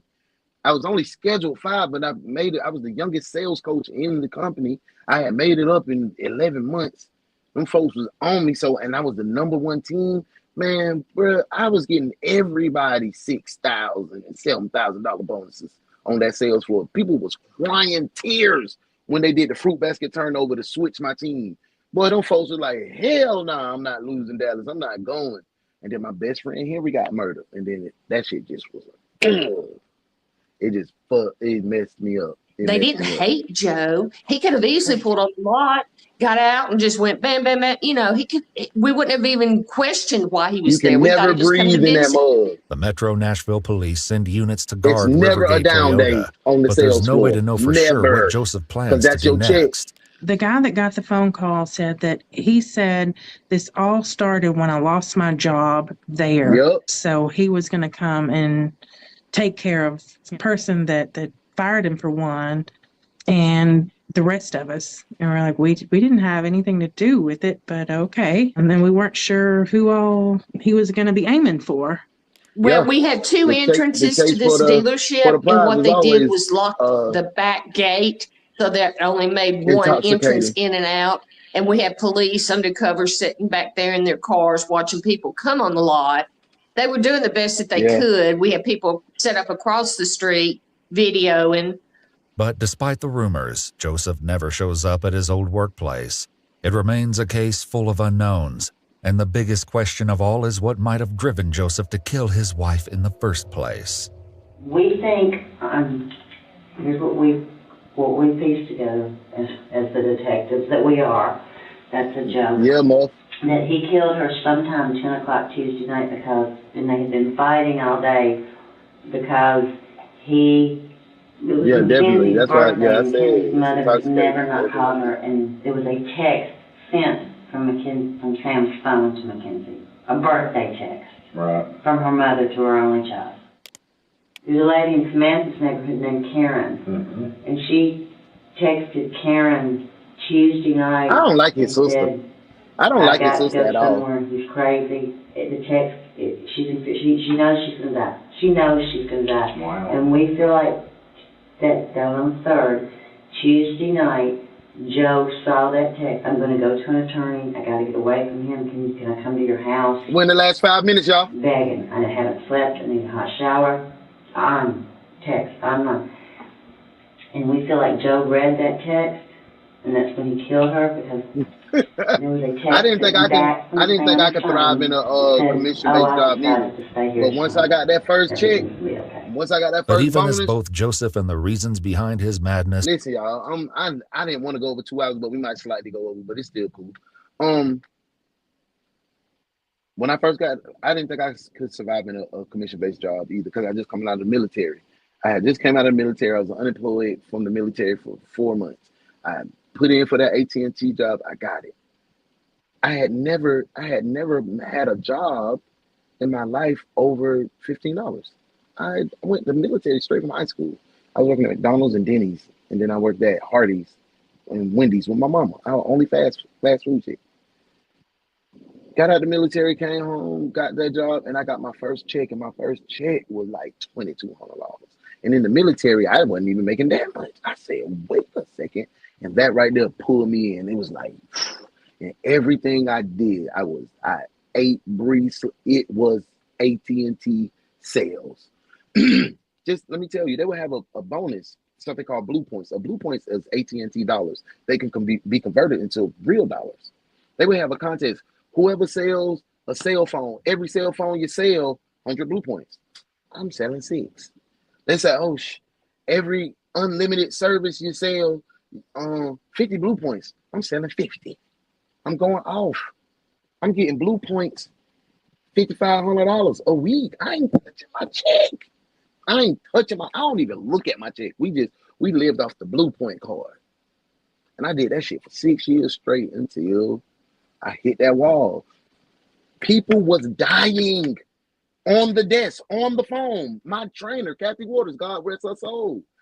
And Shelly, her assistant trainer. Boom, heart attack on the floor, dead.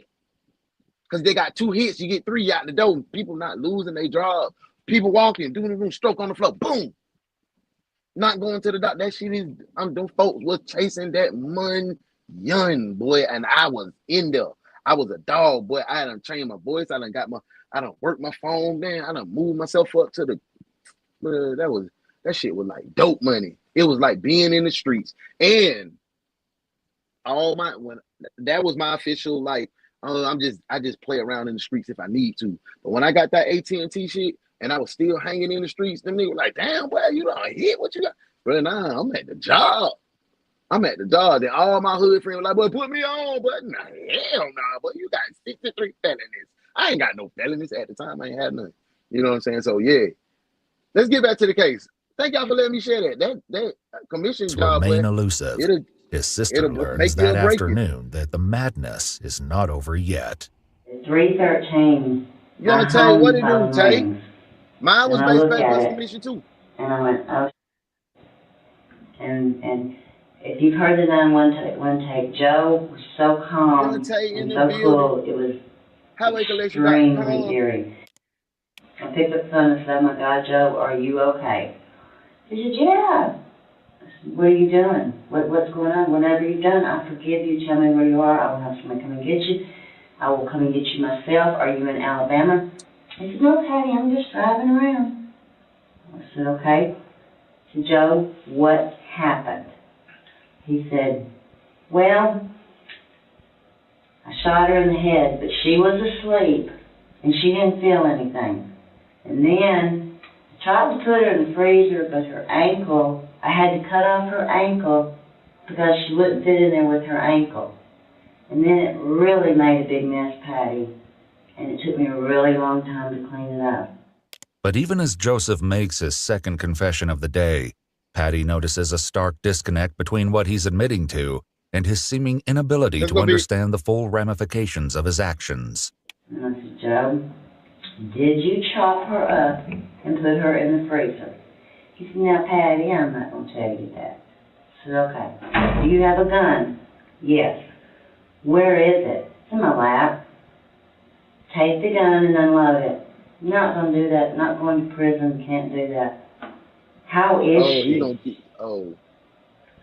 she's dead. Oh, they didn't get to her in time? They couldn't help her? No, Joe, she died. You cut her up and you put her in the freezer. You just told me that. I said, put the gun in the seat. If you're not going to unload it, put it in the passenger seat. Okay, I'll do that for you. You swear, Joe? Yes, I swear. So is Samantha dead?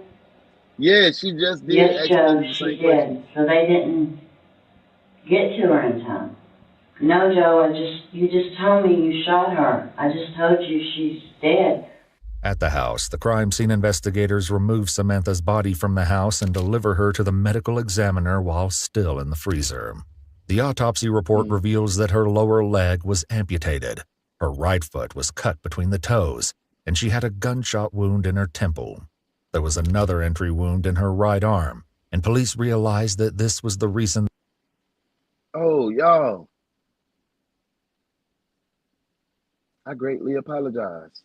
Tay, thank you for being here. Sergeant Hansy, I got another one of these late detectives that can help you write out tickets and organize the junk closet. Welcome to desk duty, detectives.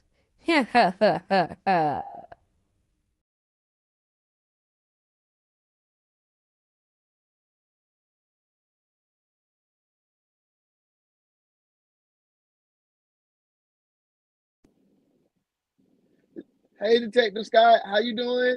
You missed a good one. We had one girl in Pensacola just ran up to the lady in the gas station, threw gas on her, set on fire. Betty was fooled. But it's Monday, so we had a double caseload. So this was a little quick one where bruh cut up here, killed this girl because he lost his job at the car sales place in his old town. He finna go back and kill the managers and stuff. His sister talking right now. But yeah, you know it. I appreciate you being here anyway. Come on, get some of this. Sergeant Hansy, I got another one of these late detectives that can help you write out tickets and organize the junk closet. Welcome to desk duty, detectives.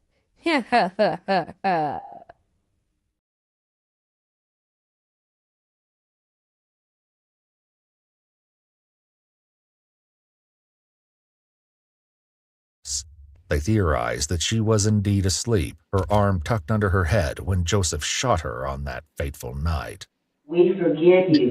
Pull over at the police station, put your hands up. Thank you for being here, Tam. Who you are. And Tay probably was already here, y'all. That's why I was thinking about it. Yes, He Joe. he just don't comment. Tennessee, you're on the #1 list. They will I see him. shoot I see him when he come in every time. They will kill you. Well, I'm not going to prison. After those final words, the phone line goes dead, But even as law enforcement begins to converge on Joseph's position, he calls Patty back, perhaps knowing that this would be the last time he would ever get to speak to his sister. Yeah, he said, sorry about that, we got disconnected. I'm almost in Kentucky and I hit a rough spot. I said, so you're on your way to Kentucky? And he said, yeah, I'm 10 miles from the state line. He said, no, they're on to me. There's a white Tahoe behind me. I said, Joe, just, you know, I said, it's probably not a cop. Just don't speed up. And he goes, oh, it's a cop. He's been following me. I'm just doing everything I could to keep him on line. And in the very end, he said, I heard the sirens. Joe, pull over on the side of the road, open the door, hold your hands out where they can see it. Put your hands over your head. I'm crying. Joe, do this, please. Put your hands over your head. Get out of the car. They will help you. We will get you some help. I will visit you. They will help you. Whatever I can do to talk him out of this. It's been at least 12 hours since Joseph made his original 911 call, but when police catch up to him on Interstate 65 in Kentucky, he's only about 30 miles away from his house. The goal is to take him in without incident, but unfortunately, Joseph Parker has decided this is the end of the line. The details of Joseph's murder of Samantha underscore his capacity for cold ruthlessness, which means the cops must exercise the utmost caution as they approach the vehicle. But even with their careful approach and desire to end this manhunt peacefully, they cannot stop the tragic, violent ending. And he said, Patty, I love you, and I'm sorry. Well, I guess it's time now. Gotta go. Police converge on the idle Toyota, but when they open the doors, they see that force won't be necessary. Joseph has taken his own life, using the same .38 caliber handgun he used on Samantha. Inside the car, police find a mirror with a white substance on it along with a short straw. This evidence coincides with the toxicology report, which shows Joseph had a host of strong medications in his system. While the manhunt doesn't end the way police would have liked, the finality of it is welcome news to the terrified employees of Rivergate Toyota. Not to be cruel, but that was kind of relief. Joseph's sudden burst of murderous violence would leave a lasting impact on those who knew him. That isn't something that you just get over. You hear about it, you worked with him, and to the degree of where he went with all this was just, it scared you. It just scared you. But unfortunately, the root cause, the true reason behind Samantha's murder, remains a mystery. Everybody's just like, why? But my dad... I thought somebody asked me that, my wife asked me, said, what happened? I said, a freaking wire come loose in his head or something. Samantha Parker was 44 years old at the time of her death. Dang, man. That was a wild ride this morning, man. I hope y'all enjoyed the double case, man. That's how Mondays beat. We got to get ready, man. Mondays, you got to come with your sharp shit together, man. I appreciate y'all rocking out, but I hope I can see y'all tonight at Grown Folk Talk.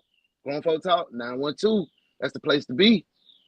And I told y'all before we get out of here, Queen Mother said, I'm going to read some of the comments before we get out of here. I told you we're going to go over a little 2 hours. I got to show y'all what happened to your boy, Officer Hansy. Y'all didn't get a chance to take a gander. Mother said he gonna off himself. Queen Mother said, hey, Town. Yeah, he gonna take his own life. He's a coward. He wasn't on Betty type time. His sister got insurance on all of them. Absolutely. Yeah, he's a goner. They're gonna always do this or try death by cop. Told you he on something harder. They always off themselves when they get financial problems and do crazy shit. Yeah. They don't know how to survive in the trap in the trenches. I had to sleep in my car 19 months. I did. I tell y'all that shit all the time. But have I ever thought about killing myself? Yeah, when I was chemically off balance. Yeah. But not for no money. My time was from mental stuff in the war and military and my life coming up, my upbringing. I smiled through a lot of shit I don't know about, but it ain't my story today. Y'all can come hear my story tonight. Grown Folk Talk 912.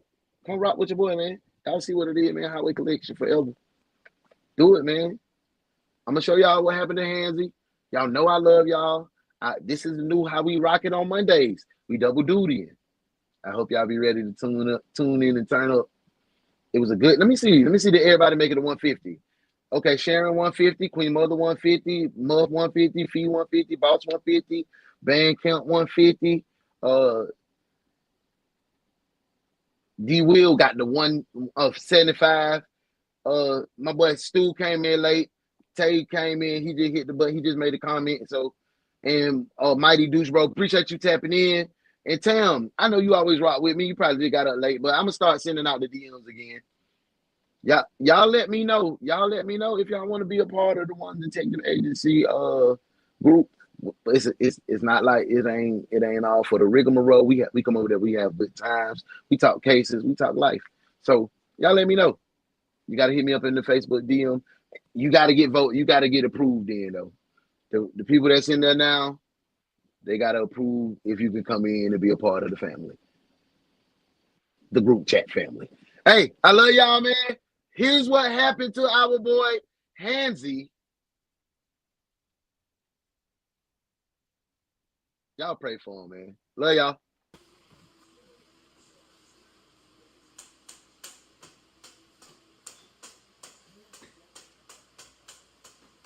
Bernice, it's not about the money. It's not about the money, Bernice. It's not about the money.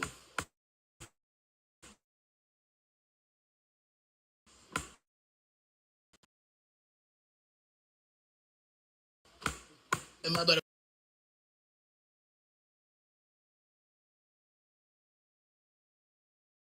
money. What about the money? Oh, okay, that jackpot. It is your boy, Officer Hansy, and I got that shit on today. I have decided to come down here and get y'all monions and checks. Yeah, cause I gotta count it first.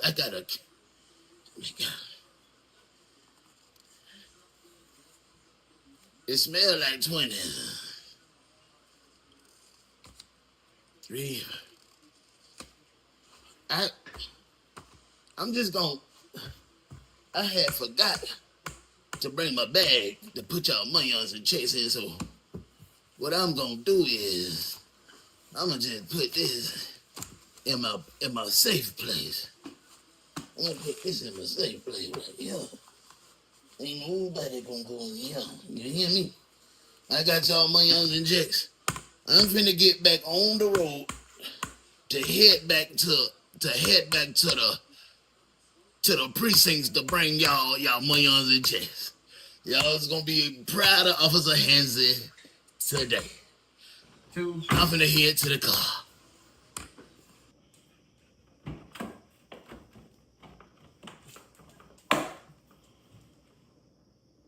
I think I made it to the precinct. I think I made it. Yeah. Oh yeah. Yeah, do I got the monions and checks on me? It feel like all them folk monions and checks. Now let me go in the precinct, and I'm gonna get these people their monions and checks. I just gotta go the right direction first. I gotta go the right direction. All right, hold on.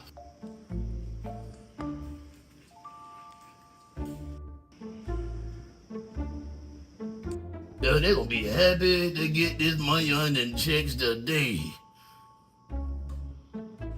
They got me.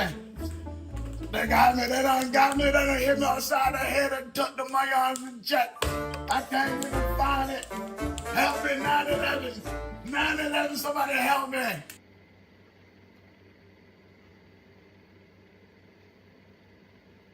Good morning. It is I, Sylvester DeMonte Jenkins, and I'm speaking to you today on behalf of the Ones Detective Agency. One of our officers was savagely beaten and robbed of the monion and checks That will not be tolerated here. We have put together a vast team of detectives that will investigate and get to the bottom of... Excuse me, I am a little flustered. Get to the bottom of this travesty. Officer Hennessy is a decorated detective. And excuse me, I'm so flustered here. And all he does is take care of us. I'm reaching out to you to ask you if you've seen anything in the parking deck that caused Officer Hennessy to be robbed. Please reach out to the number listed below. You can remain anonymous, but I need you to help me. Thank you for all that you do. Sylvester DeMonte Jenkins.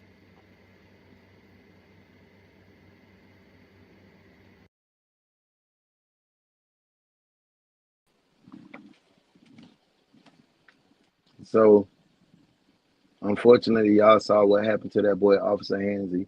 This week we'll probably get an update on the investigation, because we got to find out who robbed Hansy. So, Bernice, I heard y'all say Earl Lee.